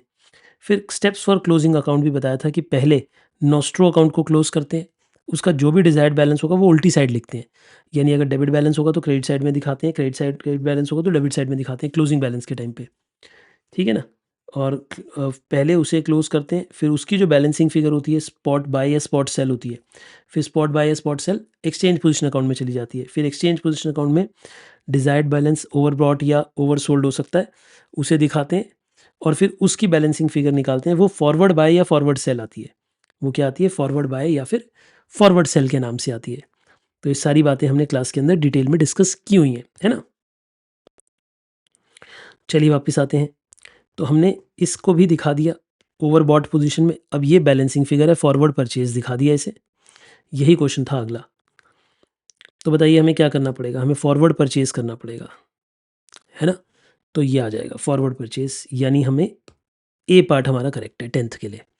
तो हमने 10th भी सॉल्व कर दिया, 9th भी सॉल्व कर दिया, 8th भी सॉल्व कर दिया, 7th देखना बाकी है। 7th को देखिए, वो कहता है जी फाइनल कैश बैलेंस कितना है नॉस्ट्रो अकाउंट में। अब नॉस्ट्रो अकाउंट में फाइनल कैश बैलेंस कितना है, देखिए नॉस्ट्रो अकाउंट में फाइनल कैश बैलेंस हमने अपनी मर्जी से ही 20,000 को रखा है, वही बैलेंस है, वही बैलेंस है जो अगले साल, अगले ईयर में ओपनिंग बैलेंस होकर क्रेडिट बैलेंस होकर चला जाएगा। तो 20,000 का बैलेंस है। 7th में सी पार्ट आंसर है, ठीक है जी। अब मैं एक बात हूँ, आईसीआई की गलती है, क्यों, मुझे ऐसा लगता है इन दोनों पार्ट्स में गलती है। क्यों, पहली बात, अगर आप 8 9 10 सॉल्व करोगे उसके बाद आप 7 सॉल्व कर सकते हो, वरना तो 7 का आंसर आएगा ही नहीं। जब तक आप 9 और 10 वाले स्टेप में, जो इधर आपने बैलेंसिंग फिगर्स बोली हैं, जब तक आप ये रखोगे नहीं तब तक वो आंसर मैच ही नहीं करेगा आपका 7th वाला। तो ऑर्डर गलत है, 7th वाला क्वेश्चन सबसे एंड में आना चाहिए था, ठीक है ना। चलिए आइए हम आ जाते हैं केस सिनेरियो 3 पे। अब केस सिनेरियो 3 क्या कहता है, ये काफ़ी सरल है, मतलब मैं कहूँ कि अगर ऊपर वाले दोनों के मुकाबले ये काफ़ी आसान क्वेश्चन है। पर अब केस स्टडीज़ पूरी डिस्कस करने का वादा किया मैंने, तो मैं करा देता हूँ एकदम क्विकली, ज़्यादा इसमें समय नहीं लगाऊंगा, ठीक है ना। थोड़ी स्पीड पकड़ लेते हैं। देखिए इसमें मांगा क्या क्या है, पहले ये देख लो। कह रहा है जी अमाउंट ऑफ रिटेन्ड अर्निंग बता दो, बॉन्ड कब इशू किए होंगे, ये इंटरेस्टिंग पार्ट है, इसको याद रखना, ये पढ़ कर जाना, 12th वाला क्वेश्चन, ये इंटरेस्टिंग है। और फेयर, वैसे तो मॉड्यूल का ही क्वेश्चन है, थोड़ा सा मॉडिफाई होकर आया है, इसलिए मैं करा देता हूँ। फिर कहता है जी फेयर प्राइस बता दो डिविडेंड डिस्काउंट मॉडल से। फिर कह रहा है ग्रोथ रेट बता दो, फिर कह रहा है आरओई बता दो, ये सब बता दो। ये तो इंटर का बच्चा भी कर लेगा, इस वाले पार्ट को छोड़कर बाकी सब तो इंटर वाला बच्चा भी कर लेगा, ये इंटर का ही क्वेश्चन है इनफैक्ट। देखिए सी इंटरमीडिएट का क्वेश्चन है, पढ़िए। पहली बात हमें ये पता है, जो जो मैं बोल रहा हूँ ध्यान से समझते रहना, और इसका प्रॉपर लिखा हुआ आंसर मैं आपको दे भी दूंगा। ये देखिए इसका प्रॉपर वेल रिटन आंसर मैं आपको दे दूंगा, ये, so you don't have to worry. अभी मैं खाली शॉर्ट में एक्सप्लेन कर रहा हूँ। देखिए हमें टोटल एसेट्स पता है और एसेट टर्नओवर रेशियो पता है। तो एक बात बताइए, एसेट टर्नओवर रेशियो कैसे आती है? आपको ये याद होना चाहिए, जिसका भी नाम टर्नओवर रेशियो से पहले होता है वो डिनोमिनेटर में चला जाता है। तो डिनोमिनेटर में टोटल एसेट्स चले जाएंगे और ऊपर सेल आ जाएगी। हमें 1.1 और 600 पता है, तो ये 1.1 पता है, सेल नहीं पता है, ये 600 पता है। सो इससे हमें अब पता लग गया कि सेल्स होगी 660 लैक्स की। सेल आ गई जी हमारे पास, ठीक है। अब अगर सेल्स निकल चुकी है तो ज़रा बातों को ध्यान से समझिएगा। सेल 660 लाख है। अब उसके बाद क्वेश्चन ने आपको बताया है कि देखो हमारा ऑपरेटिंग मार्जिन है 10%। ऑपरेटिंग मार्जिन होता है ईबीआईटी, याद रखिएगा, ऑपरेटिंग मार्जिन ईबीआईटी की परसेंटेज को बोलते हैं। तो यानी सेल पे ईबीआईटी जो है वो है 10%। तो 10% ऑफ 660 यानी कि 66 लैक्स, ठीक है जी। यानी हम ईबीआईटी तक आ गए, यानी हमने सीओजीएस और जो भी ऑपरेटिंग खर्चे थे वो माइनस कर दिए। मतलब हमने इसमें से क्या क्या माइनस कर दिया होगा, सीओजीएस भी माइनस कर दिया होगा एंड ऑपरेटिंग एक्सपेंसेस वगैरह भी माइनस कर दिए होंगे, जो भी आ रहे होंगे बैलेंसिंग फिगर से, ठीक है। हम ईबीआईटी तक पहुंच गए। अब इंटरेस्ट माइनस करना चाहिए। अब देखिए इंटरेस्ट जब माइनस करना है तो 8% डिवेंचर्स 125 लाख पे और 10% डिवेंचर 50 पे, लेकिन ऐसा नहीं करेंगे। क्यों? क्योंकि इस क्वेश्चन में ये सेम बात हमने क्लास में पढ़ी हुई है, स्टडी मैट में भी है, पहले भी पेपर्स में आ चुकी है। क्योंकि इस क्वेश्चन में ये बात ध्यान रखें कि इफेक्टिव इंटरेस्ट रेट दिया हुआ है। मैंने आपको ये बात बोली थी कि जब भी इफेक्टिव इंटरेस्ट रेट दिया होता है तो अलग अलग वाले इंटरेस्ट रेट को हम यूज़ नहीं करते हैं, फिर सिर्फ इसी को करते हैं जो इफेक्टिव। सर ऐसा हो कैसे सकता है कि सर एक बात बताओ ना, 8% डिवेंचर का इंटरेस्ट तो चलो 8% है, ठीक है, लेकिन ये जो 10% वाले हैं इनका इफेक्टिव भी 8% कैसे हो सकता है? ये तब हो सकता है अगर आपने इन्हें बिगिनिंग में इशू ना किया हो, ईयर के बीच में किया हो, मान लो 2-3 महीने बाद इशू किया था। अब जब 2 महीने 3 महीने बाद किया होगा इशू, तो उसका इंटरेस्ट अब कम जाएगा ना इस साल, 10% पूरा फील नहीं होगा, कम फील होगा इफेक्टिवली, इसलिए उसे इफेक्टिव इंटरेस्ट रेट कम हो सकता है। देखिए क्वेश्चन कह रहा है 8% इफेक्टिव इंटरेस्ट रेट है किस पे, 125 पे भी और 50 पे भी, पूरे 175 पे। यानी आप क्या करें, अब मैं कैलकुलेशन इसी से देख लेता हूँ, 175 का 8% यानी 14, तो 14 लाख को आप यहाँ माइनस कर दीजिए। अब आपके पास कितना बचेगा, 52, ये आ जाएगा अर्निंग बिफोर टैक्स। अब इसमें से आप टैक्स माइनस कर दीजिए, टैक्स आपका है 40%, तो 40% आप इसमें से टैक्स माइनस कर देंगे। अर्निंग आफ्टर टैक्स, इसी को ईएईएस भी मान सकते हैं, earning available to equity shares. क्यों जी? क्योंकि इस क्वेश्चन में प्रेफरेंस डिविडेंड तो है ही नहीं, तो 20.8 माइनस कर दीजिए,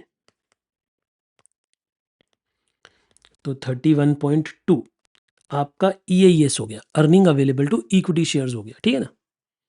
ये भी हमें समझ आ गया सर। अब अगर मैं इसे देखिए नंबर ऑफ शेयर से डिवाइड कर सकता हूँ, बताओ इधर नंबर ऑफ शेयर्स कितने होंगे, 100 लाख डिवाइड बाय 10, तो यानी 10 लाख शेयर्स हैं। तो अगर मैं इसे divided by number of shares कर दूं, नंबर ऑफ शेयर्स से डिवाइड कर दूं,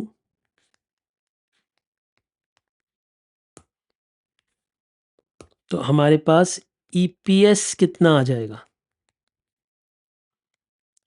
3.12 आ जाएगा।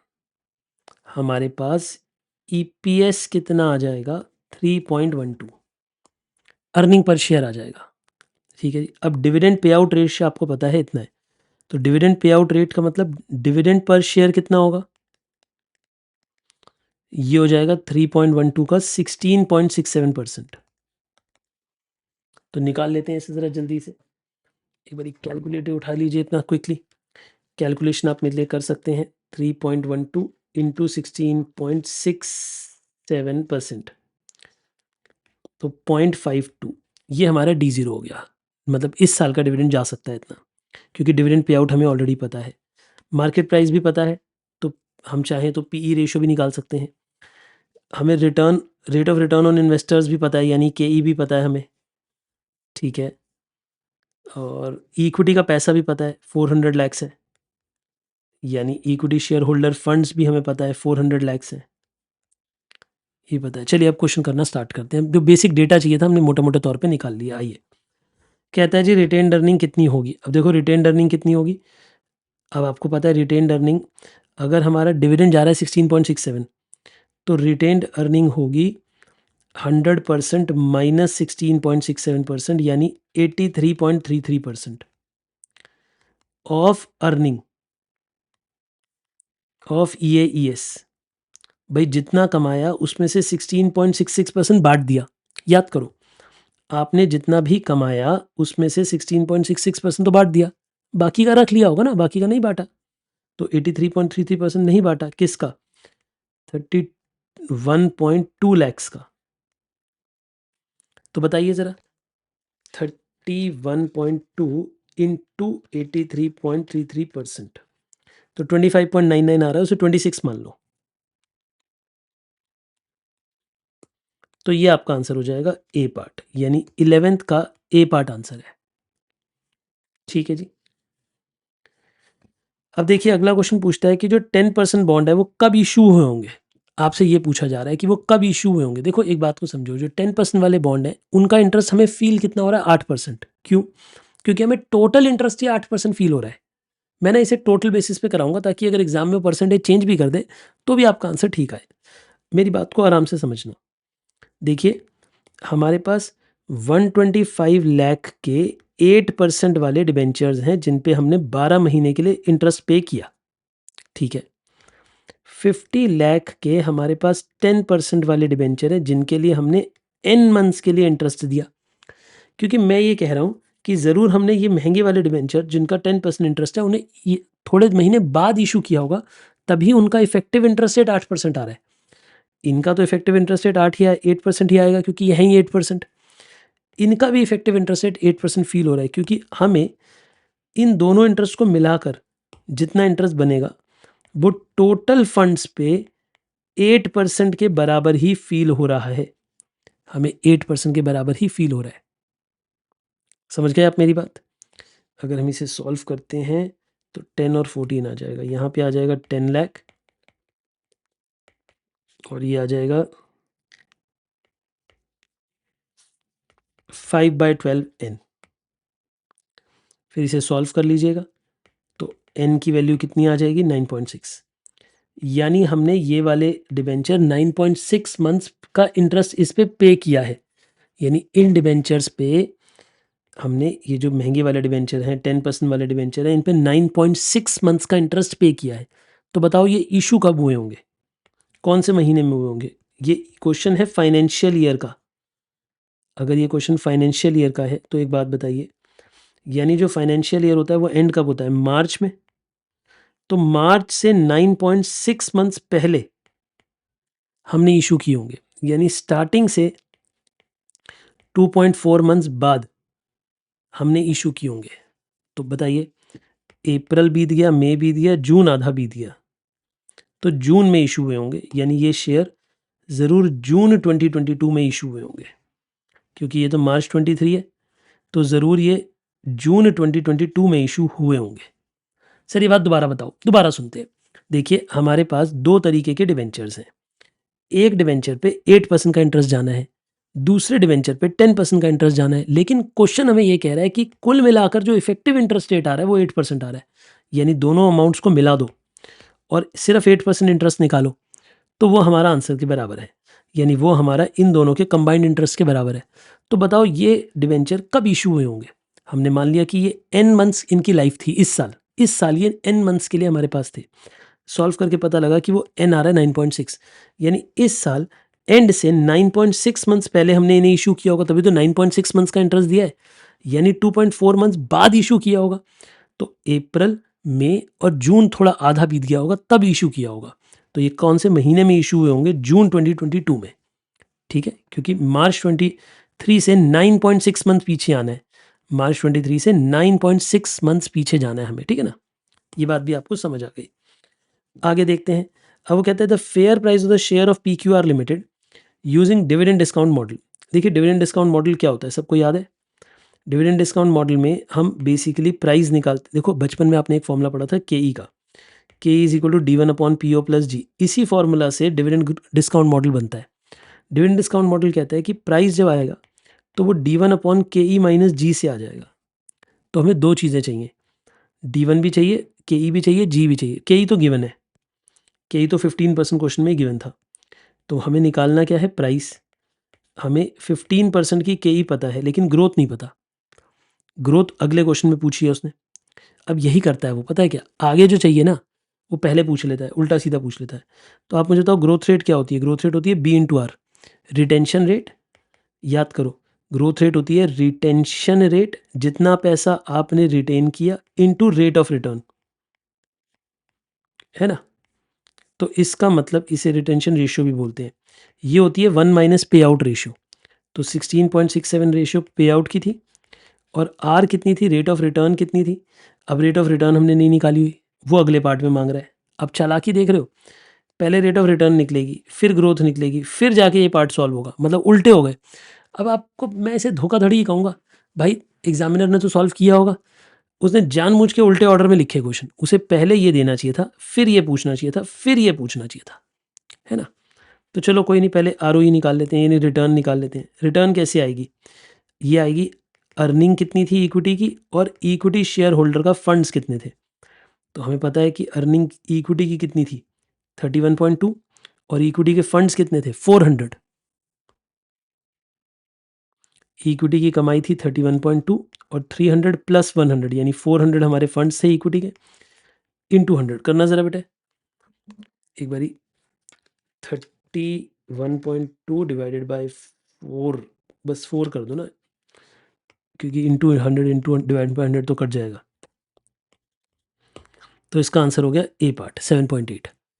और अगर मैं यहाँ पे 7.8% लिख दूँ तो 7.8 इंटू 83.33%, तो 6.499 आ रहा है। ये कितना आ रहा है? 6.499 आ रहा है मेरे पास, है ना।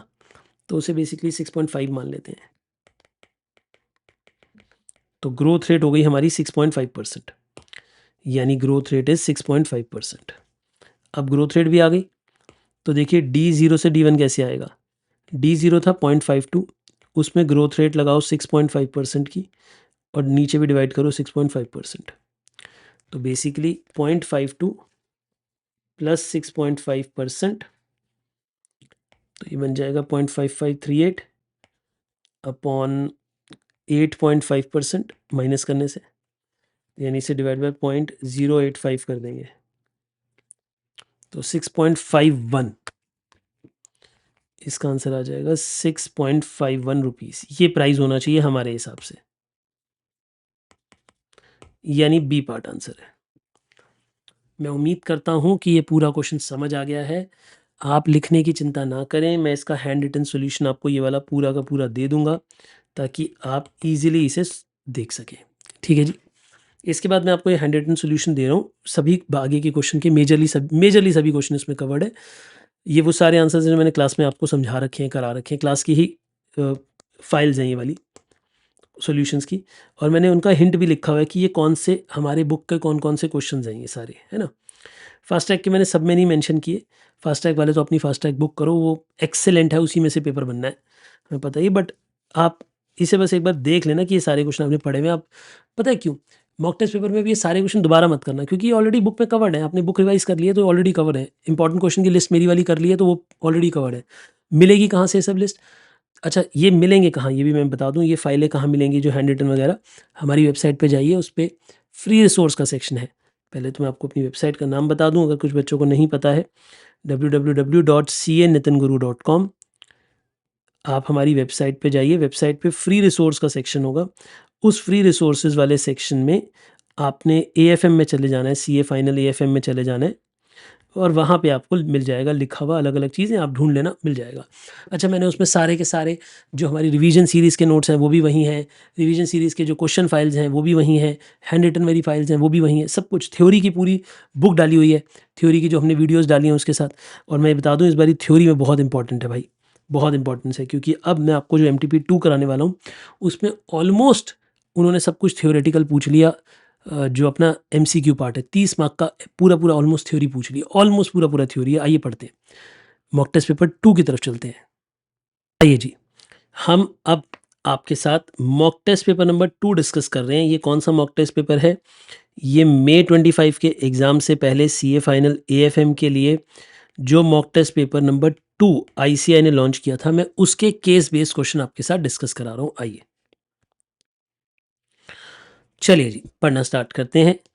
ये हमारा May 25 का MTP का क्वेश्चन है, MTP 2 का इनफैक्ट। आइए क्वेश्चन को ध्यान से पढ़िए।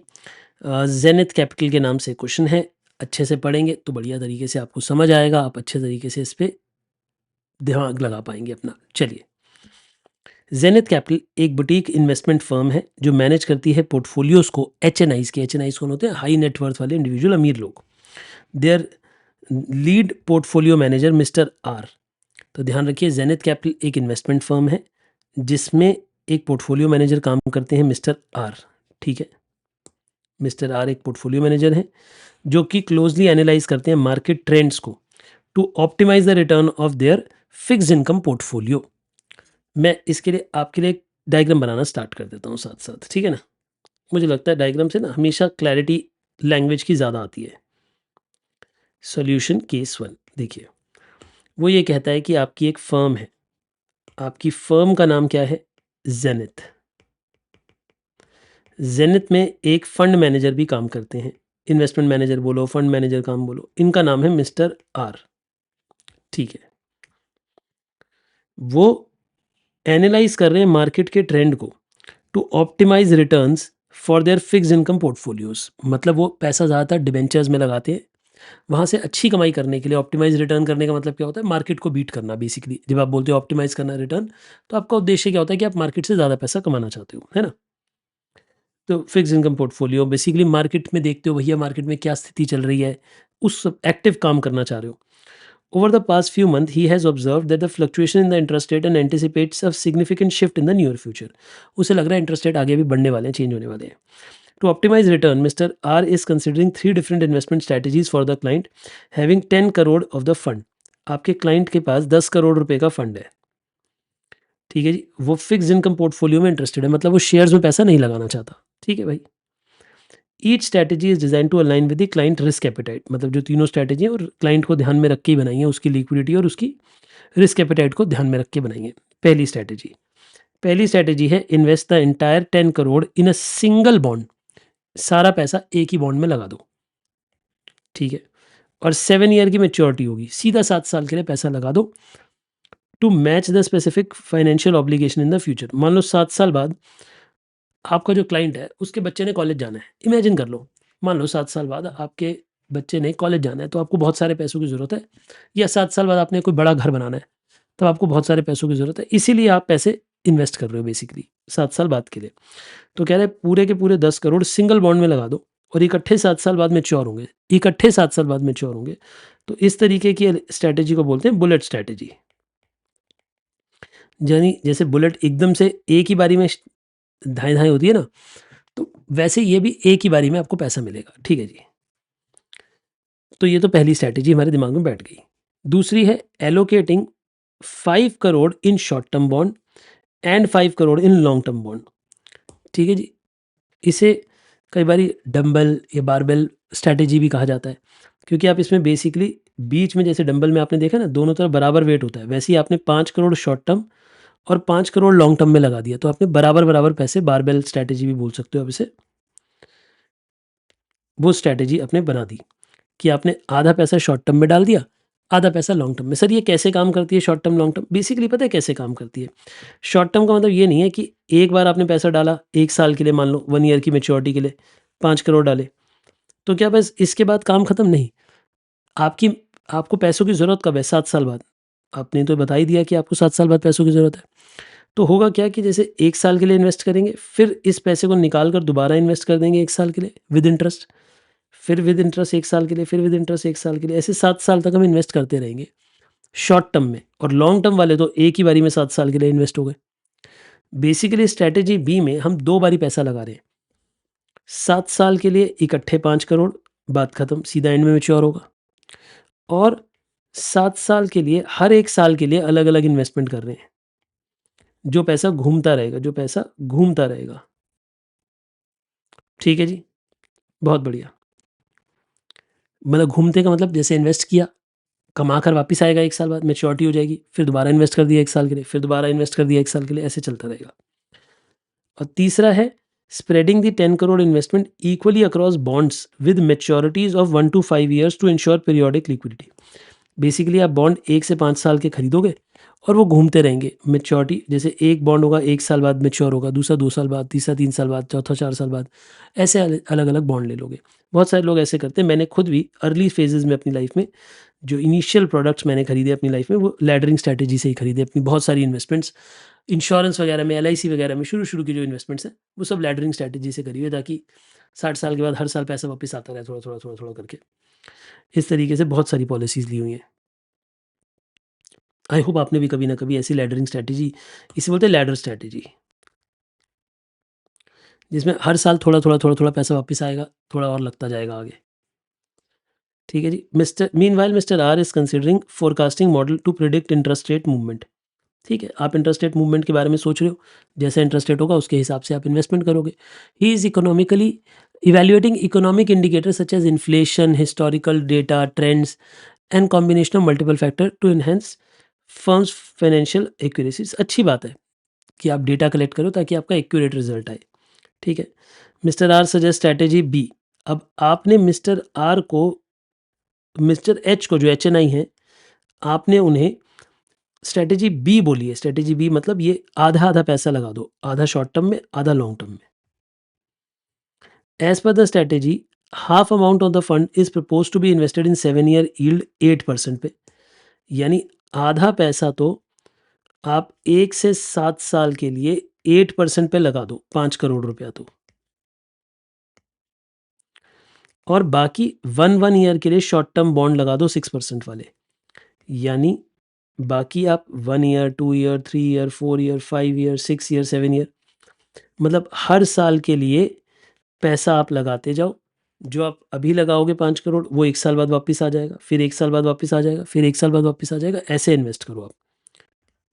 ठीक है जी। अब पढ़ते हैं क्वेश्चन हमें माँग क्या रहा है।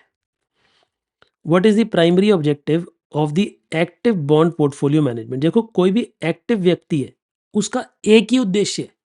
हर एक्टिव उद्देश्य व्यक्ति का एक ही उद्देश्य है, क्या? मार्केट को बीट करना, मार्केट से ज़्यादा कमा के दिखाना। यही तो बोलता हूँ मैं कि कितनी बारी फंड मैनेजर मार्केट से भी आउट परफॉर्म नहीं कर पाते, मार्केट से भी ज़्यादा नहीं कमा पाते, बेकार मैनेजर होते हैं। बट उद्देश्य क्या होता है? उद्देश्य ये होता है कि मार्केट को बीट करना, मार्केट से ज़्यादा कमा के दिखाना।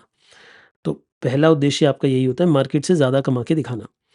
If an HNI follow strategy A, अगर आप स्ट्रैटेजी ए फॉलो करते तो आप इकट्ठे इन्वेस्ट करते, सारा पैसा एक साल इकट्ठे लगा देते 10 करोड़, और पैसा सीधा 7 साल बाद वापस आता। तो इस स्ट्रैटेजी को क्या बोलते हैं? इस स्ट्रैटेजी को बोलते हैं बुलेट स्ट्रैटेजी। बहुत बढ़िया, क्योंकि सारा पैसा एक ही बारी में इकट्ठा वापस आता। बारबेल स्ट्रैटेजी है, strategy B.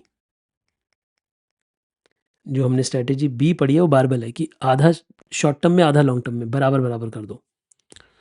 The funds are typically allocated, आप इसका भी बी पार्ट कह सकते हो, बाय डिवाइडिंग इक्वली। किस-किस में? आप इक्वली बाँटोगे शॉर्ट टर्म में और लॉन्ग टर्म में। पैसा इक्वली बाँटोगे शॉर्ट टर्म में और लॉन्ग टर्म में।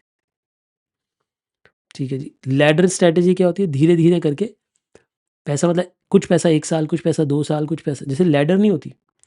आपने कभी लैडर देखी है? कि 1 साल, 2 साल, 3 साल, 4 साल, तो थोड़ा-थोड़ा पैसा ऐसे लगाओ, जो पैसा 1 साल बाद मैच्योर हो, 2 साल बाद मैच्योर हो, 3 साल बाद मैच्योर हो, ऐसे।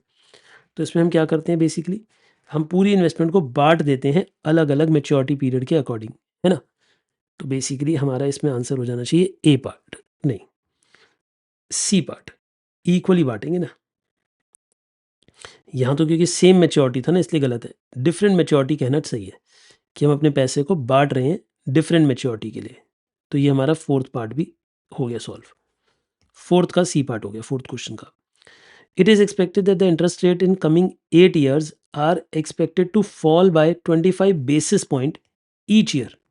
अच्छा जी, यानी आज से अगले 8 साल तक इंटरेस्ट रेट हर साल 25-25 पैसा कम होता जाएगा। 25-25 पैसा कम हो जाएगा। तो देखो, एक बात बताओ, अगर मैं आज इन्वेस्ट कर देता हूँ, मेरी बात को ध्यान से समझना, अगर मैं आज इन्वेस्ट कर देता हूँ 7 साल के लिए इकट्ठे ही 5 करोड़ रुपए, और उसका इंटरेस्ट कितना था? बताया था उन्होंने कि जो पैसा आप 7 ईयर बॉन्ड पे लगा रहे हो वो 8% की कमाई करेगा, और जो 1 ईयर वाले बॉन्ड है वो 6% पे कमाई करेंगे, है ना? शॉर्ट टर्म बॉन्ड कम कमाते हैं, लॉन्ग टर्म बॉन्ड ज़्यादा कमाते हैं, क्योंकि लॉन्ग टर्म बॉन्ड में रिस्क भी तो ज़्यादा होता है ना। आप किसी को 8 साल के लिए पैसा दे रहे हो तो रिस्क भी तो बहुत ज़्यादा है आपका। तो ये 8 साल की बात हो रही है, 8 साल के लिए 5 करोड़ लगा दिए। देखो, इनका इंटरेस्ट तो चेंज नहीं होगा। सॉरी, 8 साल नहीं, मेरे को 8% कहना चाहिए था, मैंने 8 ईयर्स लिख दिया गलती से। इनका इंटरेस्ट तो चेंज नहीं होगा। क्यों नहीं होगा सर इंटरेस्ट चेंज? क्योंकि भैया ये तो इकट्ठा एक ही बारी में 7 साल के लिए पैसा लगा दिया, बात खत्म। हाँ, लेकिन जो पैसा मैंने शॉर्ट टर्म में लगाया था, याद करो मैंने आपको क्या समझाया था कि जो पैसा मैंने शॉर्ट टर्म के लिए लगाया है 1 ईयर के लिए, वो 1 ईयर में तो 6% कमा देगा। लेकिन जब मैं उसे रीइन्वेस्ट करने जाऊँगा सेकंड ईयर के लिए, तो वो खाली 5.75% ही कमा पाएगा। उसके अगले साल में वो 5.5% ही कमा पाएगा। उसके अगले साल में वो 5.25% ही कमा पाएगा। मतलब आने वाले समय में वो कम कमा पाएगा, कम कमा पाएगा, कम कमा पाएगा। समझते हो आप मेरी बात? हर आने वाले ईयर में वो पहले के मुकाबले कम कमा पाएगा। यही तो क्वेश्चन ने कहा है कि हर साल 25 बेसिस पॉइंट कम हो जाएगा इंटरेस्ट। तो देखो मैंने इसे कैसे सॉल्व किया, मैं इसका आपको अपना आंसर दिखाता हूँ, देखिए। आपने 8% के रेट पे 7 ईयर्स के लिए 5 करोड़ इन्वेस्ट कर दिया। ये तो हो गई एक first part of the investment, first half of the investment. Second half of the investment में आप फर्स्ट ईयर में 6% कमा लोगे, सेकंड ईयर में 5.75, उसके अगले ईयर में 5.5, ऐसे कम होता जाएगा, 4.5 तक चले जाओगे आप। तो आपको इंटरेस्ट कितना मिलेगा? यहाँ पे तो 5 करोड़ पे 8% का इंटरेस्ट पूरे 7 ईयर्स के लिए मिलेगा, तो ये आंसर होगा। यहाँ पे आपने 5 करोड़ लगाए थे, तो पहले साल 6% का इंटरेस्ट, उसके अगले साल 5.75, अरे कंपाउंड हो रहा है ये, तो इससे मल्टीप्लाई होते जाएंगे इंटरेस्ट रेट्स, और इन सब का फाइनल आंसर आ जाएगा इतना। तो हमें टोटल अमाउंट कितना मिलेगा? हमें ये भी मिलेगा, ये भी मिलेगा, क्योंकि हमने 5 करोड़ यहाँ भी इन्वेस्ट किए थे, 5 करोड़ यहाँ भी इन्वेस्ट किए थे। तो हमें ये वाले पैसे बन गए 8.569 करोड़, और ये वाले पैसे बन गए 7.153 करोड़। इन दोनों को ऐड कर दो, तो ऐड करके 15.722 करोड़। तो ये इसका बी पार्ट का आंसर हो जाएगा। तो हमारा आंसर है फिफ्थ का B part, 15.722 crore. I hope ये बात आपको समझ आ गई कि कैसे हमने किया इसे। चलिए, अब इसके आगे चलते हैं, केस सिनेरियो 2 पे चलते हैं। केस सिनेरियो 2 कहता है कि एक अमेरिकन इंस्टीट्यूशनल इन्वेस्टर है। ये ध्यान से समझना, इस क्वेश्चन में आपसे गड़बड़ हो सकती है। मतलब मैं सच-सच बताऊँ आपको कि ये वो क्वेश्चन है जिसकी वजह से मैं मेनली क्वेश्चन करा रहा हूँ आपको ये सब। और मुझे उम्मीद है कि एग्ज़ाम में आ जाएगा। ऐसे ज़्यादा हीरो मत बनना, आ जाएगा ये एग्ज़ाम में, फिर फँस जाओगे आप। ठीक है ना? देखिए, एक अमेरिकन इंस्टीट्यूशनल इन्वेस्टर है। वो एक्सप्लोर कर रहा है इन्वेस्टमेंट अपॉर्चुनिटी अलग-अलग कंट्रीज़ में। देखो, जब भी आप अलग-अलग कंट्रीज़ में इन्वेस्टमेंट करते हो, तो आप बेसिकली टॉप डाउन अप्रोच करते हो। टॉप डाउन अप्रोच में आप क्या करते हो? सबसे पहले किसी देश की इकोनॉमी को स्टडी करते हो, अलग-अलग देशों में, फिर उनमें से देश सिलेक्ट करते हो कि किस देश में पैसा लगाना सही है। ठीक है जी? फिर आप उस देश में जब इकोनॉमी सिलेक्ट कर लेते हो, फिर आप उस देश में कोई इंडस्ट्री को सिलेक्ट करते हो कि अच्छा ये इंडस्ट्री इस देश में अच्छी चलेगी। फिर आप इंडस्ट्री के भी अंदर उस देश की कोई फर्म को सिलेक्ट करते हो, कंपनी को सिलेक्ट करते हो जिसमें आप पैसा लगाना चाहते हो। इसे बोलते हैं टॉप डाउन अप्रोच। इस अप्रोच को क्या बोलते हैं दोस्तों? Top down approach. अब आगे देखते हैं क्वेश्चन क्या कह रहा है जी। एक अमेरिकन इंस्टीट्यूशनल इन्वेस्टर्स होते हैं बड़े इन्वेस्टर, है ना? बहुत सारा पैसा लेकर आते हैं, तो बहुत रिसर्च करके पैसा लगाते हैं, ऐसे नहीं लगा देते कहीं भी। वो कहता है कि देखो they believe in a thorough research, thorough analysis, सही बात है। To achieve this objective it formed a team, आपने एक टीम बना दी और मिस्टर ए को आपने बोला कि आप मैक्रो इकोनॉमिक फैक्टर्स को देखो। मैक्रो इकोनॉमिक मतलब आप बड़े फैक्टर्स को देखो, इकोनॉमी को देखो बेसिकली। तो मिस्टर ए देखने वाले हैं इकोनॉमिक फैक्टर्स को, मिस्टर बी देखने वाले हैं, अगर आप ध्यान से देखो तो इंडस्ट्री को। तो मिस्टर बी स्टडी करेंगे उस किसी इंडस्ट्री को, जिस इंडस्ट्री में हम पैसा लगाना चाहते हैं। और मिस्टर सी जो है वो कंपनी स्पेसिफिक देखेंगे, यानी फर्म को देखेंगे। कंपनी या फर्म बोलते हो ना आप, तो ये कंपनी की क्वांटिटेटिव डेटा को देखेंगे, क्वालिटेटिव डेटा को देखेंगे। तो बेसिकली ये कंपनी का एनालिसिस करना चाहते हैं मिस्टर सी। तो यानी आपने, मान लो आप तो हेड हो, है ना, तो आपने ये काम अलग अलग लोगों को सौंप दिया है। अब मैं आपको यही समझाना चाहता हूँ, अगर आपने थ्योरी नहीं पढ़ी है तो आप फंस जाओगे इसमें।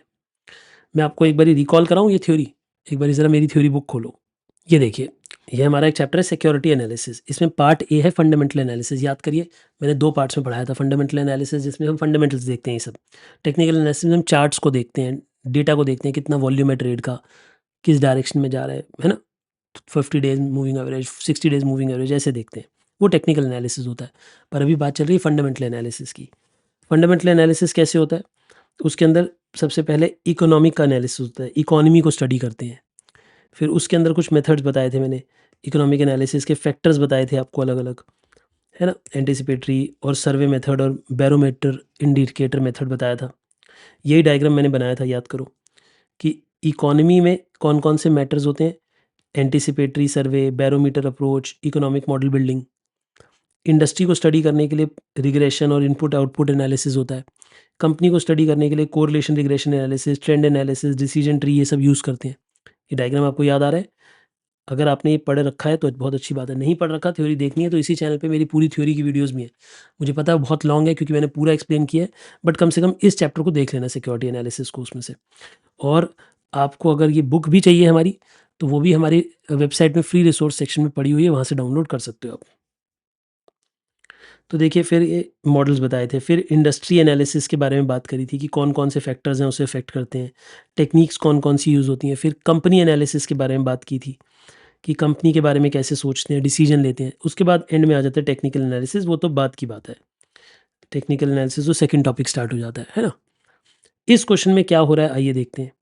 इस क्वेश्चन में वो ये कह रहा है, पहला पार्ट, मिस्टर ए, एक बात बताओ, मिस्टर ए को आपने कौन-सा काम दिया था? मिस्टर ए को सबसे बड़ा काम दिया था इकोनॉमिक एनालिसिस का, इकोनॉमी को एनालिसिस करने का, है ना? वो मैक्रो इकोनॉमिक्स को पढ़ रहे हैं क्योंकि। Which of the following factor is least likely to influence their decision, मतलब किस फैक्टर को मिस्टर ए सबसे कम पढ़ेंगे, मतलब किसे नहीं पढ़ेंगे बेसिकली इन सब फैक्टर्स में से, कि मैक्रो इकोनॉमिक्स में कौन नहीं आता। अगर आप देखो तो growth rate of national income आती है। मैं इधर थ्योरी पढ़वाता हूँ आपको, देखो थ्योरी पढ़ी हुई होगी तो अपने आप दिल में से आंसर आने लगेगा। ये देखो, डेफिनेशन तक भी सेम दी हुई है उन्होंने। मैं सच बताऊँ, ये मेरी ये बुक है। ये मैं ऐसा नहीं बोलूँगा मैंने लिखा है, मैंने भी मॉड्यूल की लैंग्वेज को ही लिखा है। इन्होंने अपने क्वेश्चन में भी जो मिस्टर ए के नाम के आगे ये सब लिखा है, ये भी मॉड्यूल की ही लैंग्वेज है। सेम है, डिट्टो मॉड्यूल की ही लैंग्वेज है और कुछ नहीं है। अब इसके फैक्टर्स क्या थे? Growth rate of national income, तो देखो growth rate of national income तो मिस्टर ए स्टडी करेंगे बिल्कुल, इसे तो करेंगे वो स्टडी, है ना? वो बोल रहा है लीस्ट लाइकली, लीस्ट लाइकली मतलब किसे वो यूज़ नहीं करेगा, वो ये पूछ रहा है, ठीक है ना? और अगर मैं बोलूँ इन्फ्लेशन रेट्स, तो इन्फ्लेशन रेट्स को भी वो यूज़ करेगा क्योंकि यहाँ लिखा है इन्फ्लेशन रेट भी, ग्रोथ रेट भी लिखा है। फिर लिखा है इधर बैरोमीटर इंडिकेटर्स, बैरोमीटर इंडिकेटर्स को भी यूज़ करेंगे आप, ये देखिए इन्हें भी यूज़ करेंगे। ये भी इकोनॉमिक एनालिसिस में लिखा है, तो इकोनॉमिक एनालिसिस में 1, 2, 3, 4, 5, 6, 6 बातें लिखी हैं। उन 6 बातों में से 3 बातें तो उसने लिख दी। तो कौन-सा ऐसा पॉइंट है, इन इन चारों में से कौन-सा ऐसा पॉइंट है जो लीस्ट लाइकली है? लीस्ट लाइकली वो है मार्केट स्पेक्युलेशन ट्रेंड। मार्केट का स्पेक्युलेशन ट्रेंड आप नहीं देखोगे, ट्रेंड नहीं देखोगे आप। सट्टेबाजी थोड़ा ना देखोगे, आप एक्चुअल ट्रेंड देखोगे कि उस देश के जीडीपी के नंबर्स कैसे हैं, उस देश का ग्रोथ फैक्टर कैसा है। आप स्पेक्युलेशन थोड़ा देखोगे कि लोग क्या सोच रहे हैं, लोगों को नहीं सोचोगे, एक्चुअल डेटा देखोगे। तो इसमें आंसर है आपका सी पार्ट। 7th पे आ जाइए। 7th हमें कहता है the investor learns that inflation is expected to rise. आपको लग रहा है इन्फ्लेशन बढ़ने वाली है। Based on the economic analysis how might this affect their stock investment decision. देखिए, अगर महंगाई बढ़ेगी तो एक्चुअली में क्या होता है, जब महंगाई बढ़ेगी तो गवर्नमेंट ये चाहेगी कि लोग अपना पैसा खर्चे नहीं, इन्वेस्ट करें, सेविंग करें, मतलब कहीं और ले जाए उनके पैसे को डाइवर्ट करके। तो गवर्नमेंट क्या करेगी basically, stock price are expected to rise as the stocks act as a hedge against inflation, क्योंकि ज़्यादा से ज़्यादा लोग अपने पैसे को सेफ रखने के लिए, देखो हम भी यही आपको बोलते हैं, अब मैं इन्वेस्टमेंट एडवाइस नहीं दे रहा, बट मैं भी यही बात बोलता हूँ कि अगर इन्फ्लेशन बहुत हाई हो तो बैंक की एफडी तो आपको नुकसान दे देगी। क्यों? अगर किसी देश में इन्फ्लेशन 7% है और बैंक की एफडी आपको 5% का इंटरेस्ट दे रही है, तो इसका मतलब तो ये है कि आप हर साल 2% लूज़ कर रहे हैं, हाँ या ना? तो अपने पैसे को बचाने के लिए आपको क्या करना पड़ता है? आपको एफडी से वो पैसा निकाल कर स्टॉक मार्केट में लगाना पड़ता है, इस उम्मीद से कि स्टॉक मार्केट ऊपर जाएगी, तो कम से कम आप इन्फ्लेशन से ज़्यादा कमा पाओगे। इन्फ्लेशन से ज़्यादा कमा पाओगे तो कम से कम आपके पैसे की वैल्यू लूज़ नहीं होगी। ये आप सोचते हो। ठीक है जी? Which of the technique shall be primarily use by mister B. याद करो मिस्टर बी कौन है? मिस्टर बी हैं जो इंडस्ट्री एनालिसिस कर रहे हैं। मिस्टर सी वो थे जो एक जो कंपनी का एनालिसिस कर रहे थे, याद करना। मिस्टर बी वो थे जो इंडस्ट्री का एनालिसिस कर रहे थे। तो वो क्या कैरी आउट करेंगे? Which of the technique shall be primarily used. Mister B क्या यूज करेंगे? तो पहले थ्योरी को देखो। मिस्टर बी हैं इंडस्ट्रियल एनालिस्ट। तो इंडस्ट्रियल एनालिस्ट क्या यूज करते हैं? मैंने बोला था रिग्रेशन या इनपुट आउटपुट यूज करते हैं। उसने पूछा है क्या यूज करेंगे, तो आप इसमें सी पार्ट आंसर दे सकते हो। क्यों? क्योंकि रिग्रेशन या फिर इनपुट आउटपुट आप यूज कर सकते हो। तो आप इसमें से इनपुट आउटपुट हमें दिख रहा है तो हम इनपुट आउटपुट को सिलेक्ट कर देंगे। ठीक है जी। और अगर हम बात करें मिस्टर ए कौन थे? जो इकोनॉमी को स्टडी करते हैं। Analysing industry growth find that certain indicator tend to peak before the economic overall growth. मतलब कुछ फैक्टर ऐसे हैं, कुछ इंडिकेटर ऐसे हैं जो पहले ही ऊपर आ जाते हैं इकोनॉमी की ग्रोथ आने से पहले। तो यानी ये लीडिंग इंडिकेटर्स हैं, यानी ये हमें समय से पहले ही हिंट दे देते हैं। कोई चीज़ जो समय से पहले हिंट दे दे वो लीडिंग इंडिकेटर है। कोई चीज़ जो समय के होने के इवेंट के होने के बाद इंडिकेशन दे वो लैगिंग इंडिकेटर है, और जो सेम वक्त पे दे वो कोइंसिडेंटल इंडिकेटर है। रैंडम इंडिकेटर कभी भी इंडिकेशन दे सकता है। याद करो हमने इनके बारे में पढ़ रखा है इसी चैप्टर में। ये देखो, आप ये डेफिनेशंस पढ़िए। लीडिंग इंडिकेटर, रफली कोइंसिडेंटल इंडिकेटर, लैगिंग इंडिकेटर, इन सब के बारे में हमने पढ़ रखा है।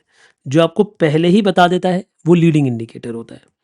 तो यानी लीडिंग इंडिकेटर वो हैं जो पीक आने से पहले बता देते हैं। ये जो बिफोर वर्ड है ये इंपॉर्टेंट है। और अगर आफ्टर लिखा है तो हम लैगिंग बोलते, और एट द सेम टाइम बोला होता तो हम कोइंसिडेंटल बोलते, और नॉट अफेक्टेड बोला होता तो हम रैंडम बोल देते। सही बात है कि नहीं? बिल्कुल ठीक बात है। अगले क्वेश्चन पे चलते हैं। Specifically the team of mister A, mister B and mister C are interested with the task of carrying out. भाई ये तीनों मिलकर क्या कर रहे हैं? Fundamental analysis. और क्या कर रहे हैं? टेक्निकल थोड़ा ना कर रहे हैं। टेक्निकल थोड़ी ही ना कर रहे हैं भाई। टेक्निकल कर रहे होते तब तो ये चार्ट्स को देख रहे होते। ये फंडामेंटल एनालिसिस, ये देखो, ये जो टॉपिक है पूरा टॉपिक स्टार्ट ही फंडामेंटल एनालिसिस के नाम से ही होता है। यानी जो ये तीनों इंडिकेटर्स हैं, इकोनॉमिक, इंडस्ट्री, कंपनी, ये सब फंडामेंटल एनालिसिस के अंडर कवर होते हैं। ठीक है जी। और आगे पढ़ते हैं। अगला केस सिनेरियो 3 पढ़ते हैं। चलिए, केस सिनेरियो 3 हमें क्या कहता है? वो कहता है suppose you are at a risk manager. आप एक रिस्क मैनेजर हैं फाइनेंशियल इंस्टीट्यूशन में, and your company has loaned a significant amount of 500 crore to company X for a period of 3 years. ठीक है जी। आपने किसी और को लोन दे रखा है 3 साल के लिए एट 6 मंथ MCLR के रेट पे प्लस 200 बेसिस पॉइंट। जो भी MCLR का रेट होगा प्लस 200 बेसिस पॉइंट आप उनसे उतना इंटरेस्ट लेते रहोगे। हर 6 महीने बाद रेट चेंज होता रहेगा। You are concern about X's limited ability to repay the debt. ठीक है जी। आप एक फाइनेंशियल, देखो मैं इसका डायग्राम बनाता हूँ। आप बेसिकली यहाँ पे कौन हो? आप एक फाइनेंशियल इंस्टीट्यूशन के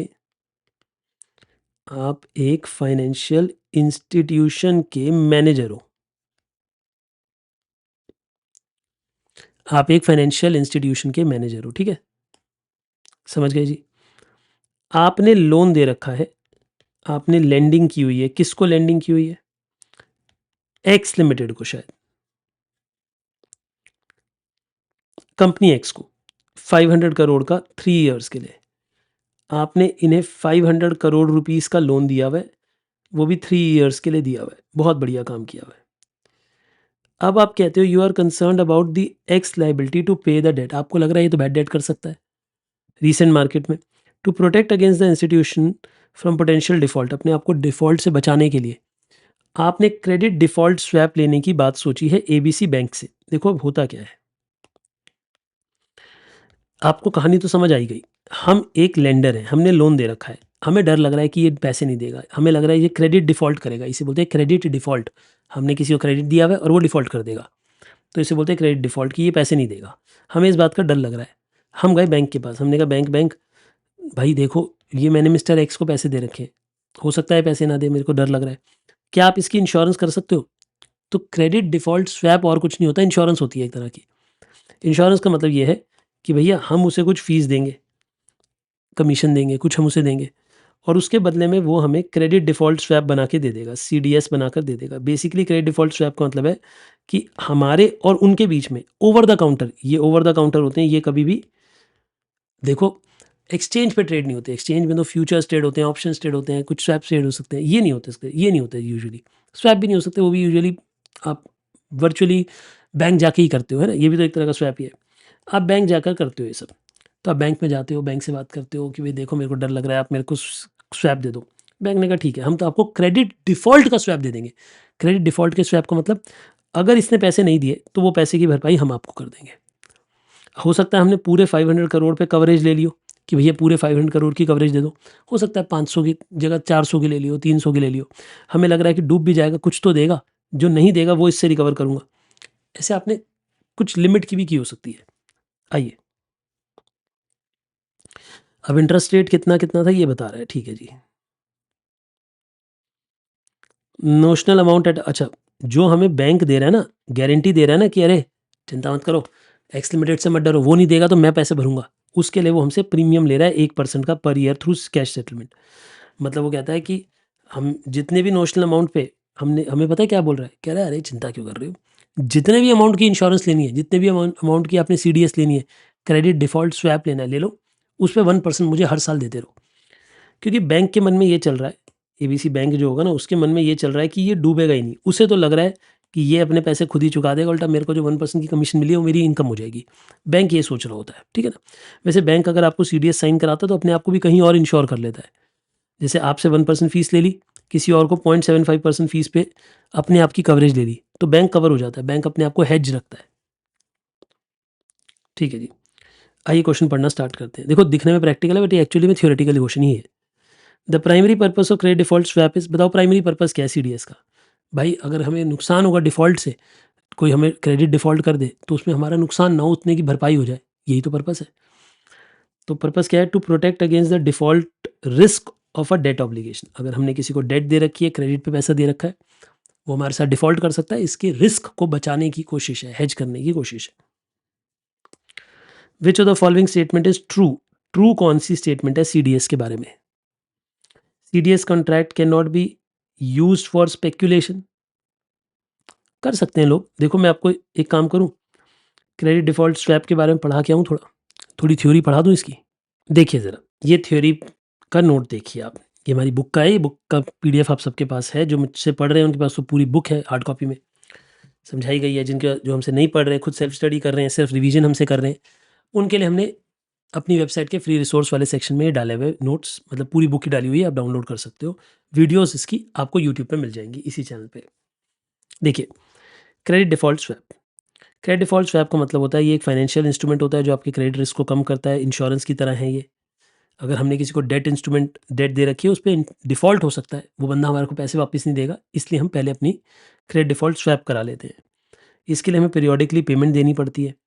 जो सेलर है सीडीएस का, वो डिफ़ॉल्ट लेगा, अगर नुकसान हुआ तो वो भरपाई करेगा। बेसिकली मतलब क्या है इस बात का कि अगर कभी नुकसान हुआ तो उसकी भरपाई, अगर मान लो इस बंदे ने पेमेंट नहीं करी तो फिर ये नुकसान हमें भरपाई करेगा। ये नॉन स्टैंडर्डाइज़्ड कॉन्ट्रैक्ट है, मैंने बताया ना, ये ओटीसी है, ओवर द काउंटर है। ये एक्सचेंज में तो है नहीं, तो स्टैंडर्डाइज तो हो नहीं सकते। और इसमें एक इंस्टीट्यूट है international swap and derivative association, ये रूल्स बनाती है और उन्हीं रूल्स के अकॉर्डिंग ये काम चलता है। ये सेबी के अकॉर्डिंग नहीं चलता, क्योंकि ये एक्सचेंज में ट्रेड नहीं हो रहा। एक्सचेंज में ट्रेड हो रहा होता तो सेबी के रूल चलते हैं। इसमें गाइडलाइंस, रूल भी नहीं है, गाइडलाइंस है। किसकी? आईएसडीए की। ठीक है ना। ये प्रोटेक्शन परचेज देता है बेसिकली। ये हेजिंग, आर्बिट्राज, स्पेकुलेशन तीनों के काम आ सकता है। इसमें 3 पार्टीज इन्वॉल्व हैं। फिर इसका एक एग्जांपल भी हमने करा था। और ये कैश सेटलमेंट और फिजिकल सेटलमेंट दोनों हो सकती है। ठीक है, आइए पढ़ते हैं question. Which of the following statement is true? क्या ये हेजिंग के लिए यूज नहीं हो सकता? ये गलत है, वो यूज हो सकता है ना। हमें तो ट्रू ढूंढना है ना पॉइंट। उसने तो कैनॉट लिखा है। कैनॉट का मतलब कि स्पेकुलेशन के लिए यूज नहीं हो सकता। होता है बेटे, मैंने अभी तो बताया कि ये तीनों के लिए हो सकता है। हेजिंग, आर्बिट्राज, स्पेकुलेशन तीनों के लिए यूज होता है। CDS contracts are governed by government, नहीं, गवर्नमेंट इसे कंट्रोल नहीं करती। ठीक है ना। अभी अभी तो मैंने बताया कि ये आईएसडीए, क्या बॉडी का नाम था? आईएसडीए, जो इसको international swap and derivative association है, वो कवर करती है इन्हें। CDS contract are private agreement between two parties, हाँ ये ठीक है, ये एक्सचेंज पे ट्रेड नहीं होते, तो ये प्राइवेट कॉन्ट्रैक्ट्स हैं। बिल्कुल ठीक बात है। Which of the organisation publishes guidelines, कौन इसकी गाइडलाइंस बनाता है? आईएसडीए। ठीक है जी, तो इसका तो बी पार्ट डायरेक्टली आंसर है। अज्यूमिंग नो डिफॉल्ट अकर, कोई डिफॉल्ट नहीं हुआ, मतलब उस बंदे ने हमारे पूरे पैसे दे दिए समय समय पे, 3 साल में दे दिए। Your company will pay during the designated, तो आपने टोटल प्रीमियम कितना दिया होगा बैंक को? आपकी 500 करोड़ का लोन था ना, आपका लोन कितने का था जो आपने दे रखा था? हाँ जी, 500 करोड़। तो आप 500 करोड़ पे हर साल 1% प्रीमियम दोगे, वो भी 3 साल तक दोगे, तो आप कुल मिलाकर 15 करोड़ रुपए का प्रीमियम दोगे। यानी आपने कितना प्रीमियम दे दिया होगा? 15 करोड़। तो 14 का सी पार्ट आंसर है। ठीक है, और आगे देखिए। Suppose if the lender defaults, ठीक है जी, somewhere in the beginning of the third year of the loan, third year की बिगिनिंग में उसने डिफॉल्ट कर दिया। लेंडर की जगह बोरोवर होना चाहिए था, बेसिकली यहाँ बोरोवर होना चाहिए था। And the market value of the reference loan falls to 75% of the par value, मतलब जो हमने लोन दे रखा था उसकी वैल्यू 75% पे आ गई। यानी एक बात बताइए, ओरिजिनल लोन कितने का था? ओरिजिनल लोन था 500 करोड़ का, और उसकी फॉल इन वैल्यू कितनी हो गई है? मतलब जो हमने लोन दिया था उसमें से 25% फॉल हो गया। Then ABC bank will pay your company, तो बताओ एबीसी बैंक कितने की भरपाई करेगा? यानी एबीसी बैंक पेज, जितने का हमें लॉस हुआ है, तो हमें 500 करोड़ पे बेसिकली 25% का लॉस हुआ है। क्यों? क्योंकि 75% वैल्यू पे आ गई है। टू मतलब जो 100% की वैल्यू थी वो कम होकर 75% पे आ गई है, तो 25% वैल्यू हमारी लॉस हो गई, तो वो वैल्यू आप भरपाई करोगे। तो 125 करोड़ ये आप भरपाई करोगे। यानी इस पैसे की भरपाई कौन करेगा? इस पैसे की भरपाई बैंक करेगा, वो करेगा जिसने हमें सीडीएस बेचा था, जो हमसे कमीशन ले रहा है, हर हर साल प्रीमियम ले रहा है। इसी बात का तो प्रीमियम ले रहा है कि अगर डिफॉल्ट होगा तो वो भरपाई करेगा। डिफॉल्ट पे हमें जितना भी नुकसान होगा वो भरेगा। यही तो बात हो रही है। हमारी इन्वेस्टमेंट जितनी भी नुकसान होगी, जो हमने लोन दे रखा है वो हमारी इन्वेस्टमेंट है, वो जितनी फॉल करेगी उतनी भरपाई बैंक करेगा। आई होप सीडीएस भी आपको याद आ गया है ना। बाकी सब कुछ अच्छा है। बाकी सारे क्वेश्चन इसमें भी हैंड रिटन में आपको फाइल दे रहा हूँ, हैंड रिटन फाइल से देख लीजिएगा। सारे क्वेश्चन हमारी बुक के हैं, आईसीआई के हैं, है ना। इसमें से बस एक क्वेश्चन है जो मैं थोड़ा सा डिस्कस करना चाहता हूँ, वो भी खाली डिस्कस करूँगा थोड़ा सा। क्वेश्चन नंबर 2 का ए पार्ट, बाकी सारे ईजी हैं। ये वाला था जो मैंने आपके साथ डिस्कशन करना था, पेंडिंग टू बी डिस्कस्ड। देखिए क्वेश्चन नंबर 2 का A part, mock test paper number 2, May 25 का एग्जाम से पहले आईसीआई ने जो लॉन्च करे थे, है ना, उन एमटीपीज को डिस्कस कर रहे हैं। वो ये कहता है कि 7.5% convertible bond of S limited, 7.5% convertible bond of S limited which is currently price, अभी उनका प्राइस कितना है? 5300 पर बॉन्ड। ठीक है, अभी एक बॉन्ड का दाम है 5300। उनकी कन्वर्जन पैरिटी प्राइस इतनी है। कन्वर्जन पैरिटी प्राइस का मतलब होता है कि अगर एक शेयर इस वक्त आज के वक्त 265 रुपीज़ का होगा, तो जो नंबर ऑफ शेयर्स हैं उससे मल्टीप्लाई करके बॉन्ड की करंट वैल्यू के बराबर पहुंच जाओगे। मैं इसके लिए ना डायग्राम बना देता हूँ आपको। देखिए अभी क्या हम कह रहे हैं, हम ये कह रहे हैं कि देखिए अभी 0 पीरियड पे करंट वैल्यू ऑफ डिबेंचर कितनी है, वो है 5300। बॉन्ड की या डिबेंचर एक ही बात है। और कन्वर्जन पैरिटी प्राइस है वो 265 है, यानी अगर एक शेयर 265 रुपीज़ का है, अगर एक शेयर 265 रुपीज़ का है, तो नंबर ऑफ शेयर्स कितने मिलेंगे, वो वैल्यू 5300 के बराबर आएगी, तभी इसे बोल रहे हैं कन्वर्जन पैरिटी प्राइस। यानी ये प्राइस एक्चुअली में शेयर का भी प्राइस नहीं होगा, ये प्राइस एक आर्टिफिशियल प्राइस है। कन्वर्जन पैरिटी प्राइस में मैंने आपको क्या बताया था, मैं एक बार अगर इसके सारे फॉर्मूलाज आपको रिकॉल कराऊं, बताऊं आपको कहाँ लिखे हैं, मैं चलो ये दिखाता हूँ कि कहाँ लिखे हैं फॉर्मूलाज। ये देखिए ये टॉपिक हमने पढ़ा था ना, कन्वर्टेबल बॉन्ड्स का। कन्वर्जन रेशियो का मतलब क्या होता है, कन्वर्जन रेशियो का मतलब होता है एक डिबेंचर के बदले में कितने शेयर्स आपको मिलेंगे। कन्वर्जन वैल्यू का मतलब होता है कि जितने शेयर्स एक डिबेंचर के अगेंस्ट मिलेंगे उसको market price of the share से, अभी जो market price of the share है उससे इंटू कर दो, तो इसे बोलते हैं कन्वर्जन वैल्यू। अगर conversion value current value of debenture के बराबर हो, मतलब अगर हम ये कहें कि अगर इस तरीके से हम बात करें कि ये दोनों बराबर आ जाए, conversion value market price of the bond के बराबर आ जाए, तो उसे बोलते हैं कन्वर्जन पैरिटी प्राइस। तब उस प्राइस को क्या बोलते हैं, शेयर के कन्वर्जन पैरिटी प्राइस। तो अगर हम इस टॉपिक पे वापस आ जाते हैं, कहाँ थे हम यहाँ पे थे कि कन्वर्जन पैरिटी प्राइस 265 है, तो इसका मतलब ये हुआ, देखिए ये आंसर है मैंने जो आपके लिए लिखा है कि कन्वर्जन पैरिटी प्राइस अगर 265 है, तो इसका मतलब market price of the bond 5300 है, तो कितने शेयर दे रहे होंगे हम उन्हें, एक डिबेंचर के बदले में कितने शेयर दे रहे होंगे, 20 शेयर्स दे रहे होंगे, क्योंकि 265 इंटू 20 करो तो 5300 आता है, तो 5300 आ जाता है। ठीक है जी, बोलिए मेरी बातें क्लियर है? बहुत बढ़िया, और आगे पढ़ते हैं। Current analyse current market price, वो बोल रहा है करंट मार्केट प्राइस क्या है, ये तो करंट मार्केट प्राइस नहीं है ना, करंट मार्केट प्राइस क्या है, जब वो आपको ये बोल रहा है कि कन्वर्जन प्रीमियम। इधर एक बात इंपॉर्टेंट है, कन्वर्जन प्रीमियम का जो फॉर्मूला है वो हमेशा मार्केट वैल्यू पे बेस्ड नहीं होता, लेकिन यहाँ पे उसने बोला है मार्केट वैल्यू पे बेस्ड है, तो इसका मतलब हमें डिनोमिनेटर में मार्केट वैल्यू लेनी है, तो हमें कन्वर्जन वैल्यू मतलब minus market value, market price upon market price, ये फॉर्मूला यूज़ करना पड़ेगा, क्योंकि क्वेश्चन ने स्पेसिफाई किया है कि मार्केट प्राइस के हिसाब से कन्वर्जन प्रीमियम निकालो। कन्वर्जन प्रीमियम का मतलब क्या है, देखो ये सब टॉपिक्स ना मैंने बहुत डिटेल में क्लास में समझा रखे हैं, और अगर आपने रिवीजन नहीं की हुई है तो मेरी बॉन्ड वैल्यूएशन की रिवीजन वीडियो इसी चैनल पे अवेलेबल है, वो देखिए, उसके बाद जल्दी समझ आएगा। क्योंकि मैं पूरा टॉपिक इस वक्त नहीं पढ़ा रहा हूँ, मैं इस वक्त ब्रीफ में सिर्फ क्वेश्चन डिस्कस कर रहा हूँ जो मुझे अच्छे लग रहे हैं, है ना। मैंने MCQ सारे डिस्कस कर लिए, ये वाला एक क्वेश्चन डिस्कस करना चाहता हूँ बस। तो देखिए कन्वर्जन प्रीमियम हमने कैसे लिया, हमने कन्वर्जन प्रीमियम का फॉर्मूला लिया। अब लेकिन इसमें फॉर्मूला नॉर्मली हम ये फॉर्मूला यूज़ करते हैं, but as per this question, इस क्वेश्चन में बेस्ड ऑन मार्केट प्राइस चाहिए हमें, इस क्वेश्चन में बेस्ड ऑन मार्केट प्राइस चाहिए, तो फॉर्मूले को थोड़ा मॉडिफाई किया हमने मार्केट प्राइस के हिसाब से, और हमें ये पता है कि हमारा कन्वर्जन प्रीमियम इतना है, कन्वर्जन पैरिटी प्राइस भी पता है हमें, मार्केट प्राइस नहीं पता तो मार्केट प्राइस को एक्स ले लिया, सॉल्व कर दिया, इससे हमारे पास मार्केट का करंट प्राइस भी आ गया कि अभी मार्केट में प्राइस चल रहा है शेयर का 240। देखिए कन्वर्जन पैरिटी के लिए उसका प्राइस बढ़ना हो जाना चाहिए 265, लेकिन अभी 265 है नहीं, अभी मार्केट में शेयर प्राइस 240 है, तभी तो क्वेश्चन ये कह रहा है ना कि कन्वर्जन प्रीमियम पे हो रही है। कन्वर्जन प्रीमियम मतलब हम डिबेंचर को खरीदते हुए प्रीमियम दे रहे हैं, यानी अगर आज मैं शेयर ले लूँ तो पूरी शेयर की वैल्यू डिबेंचर की वैल्यू के बराबर नहीं है।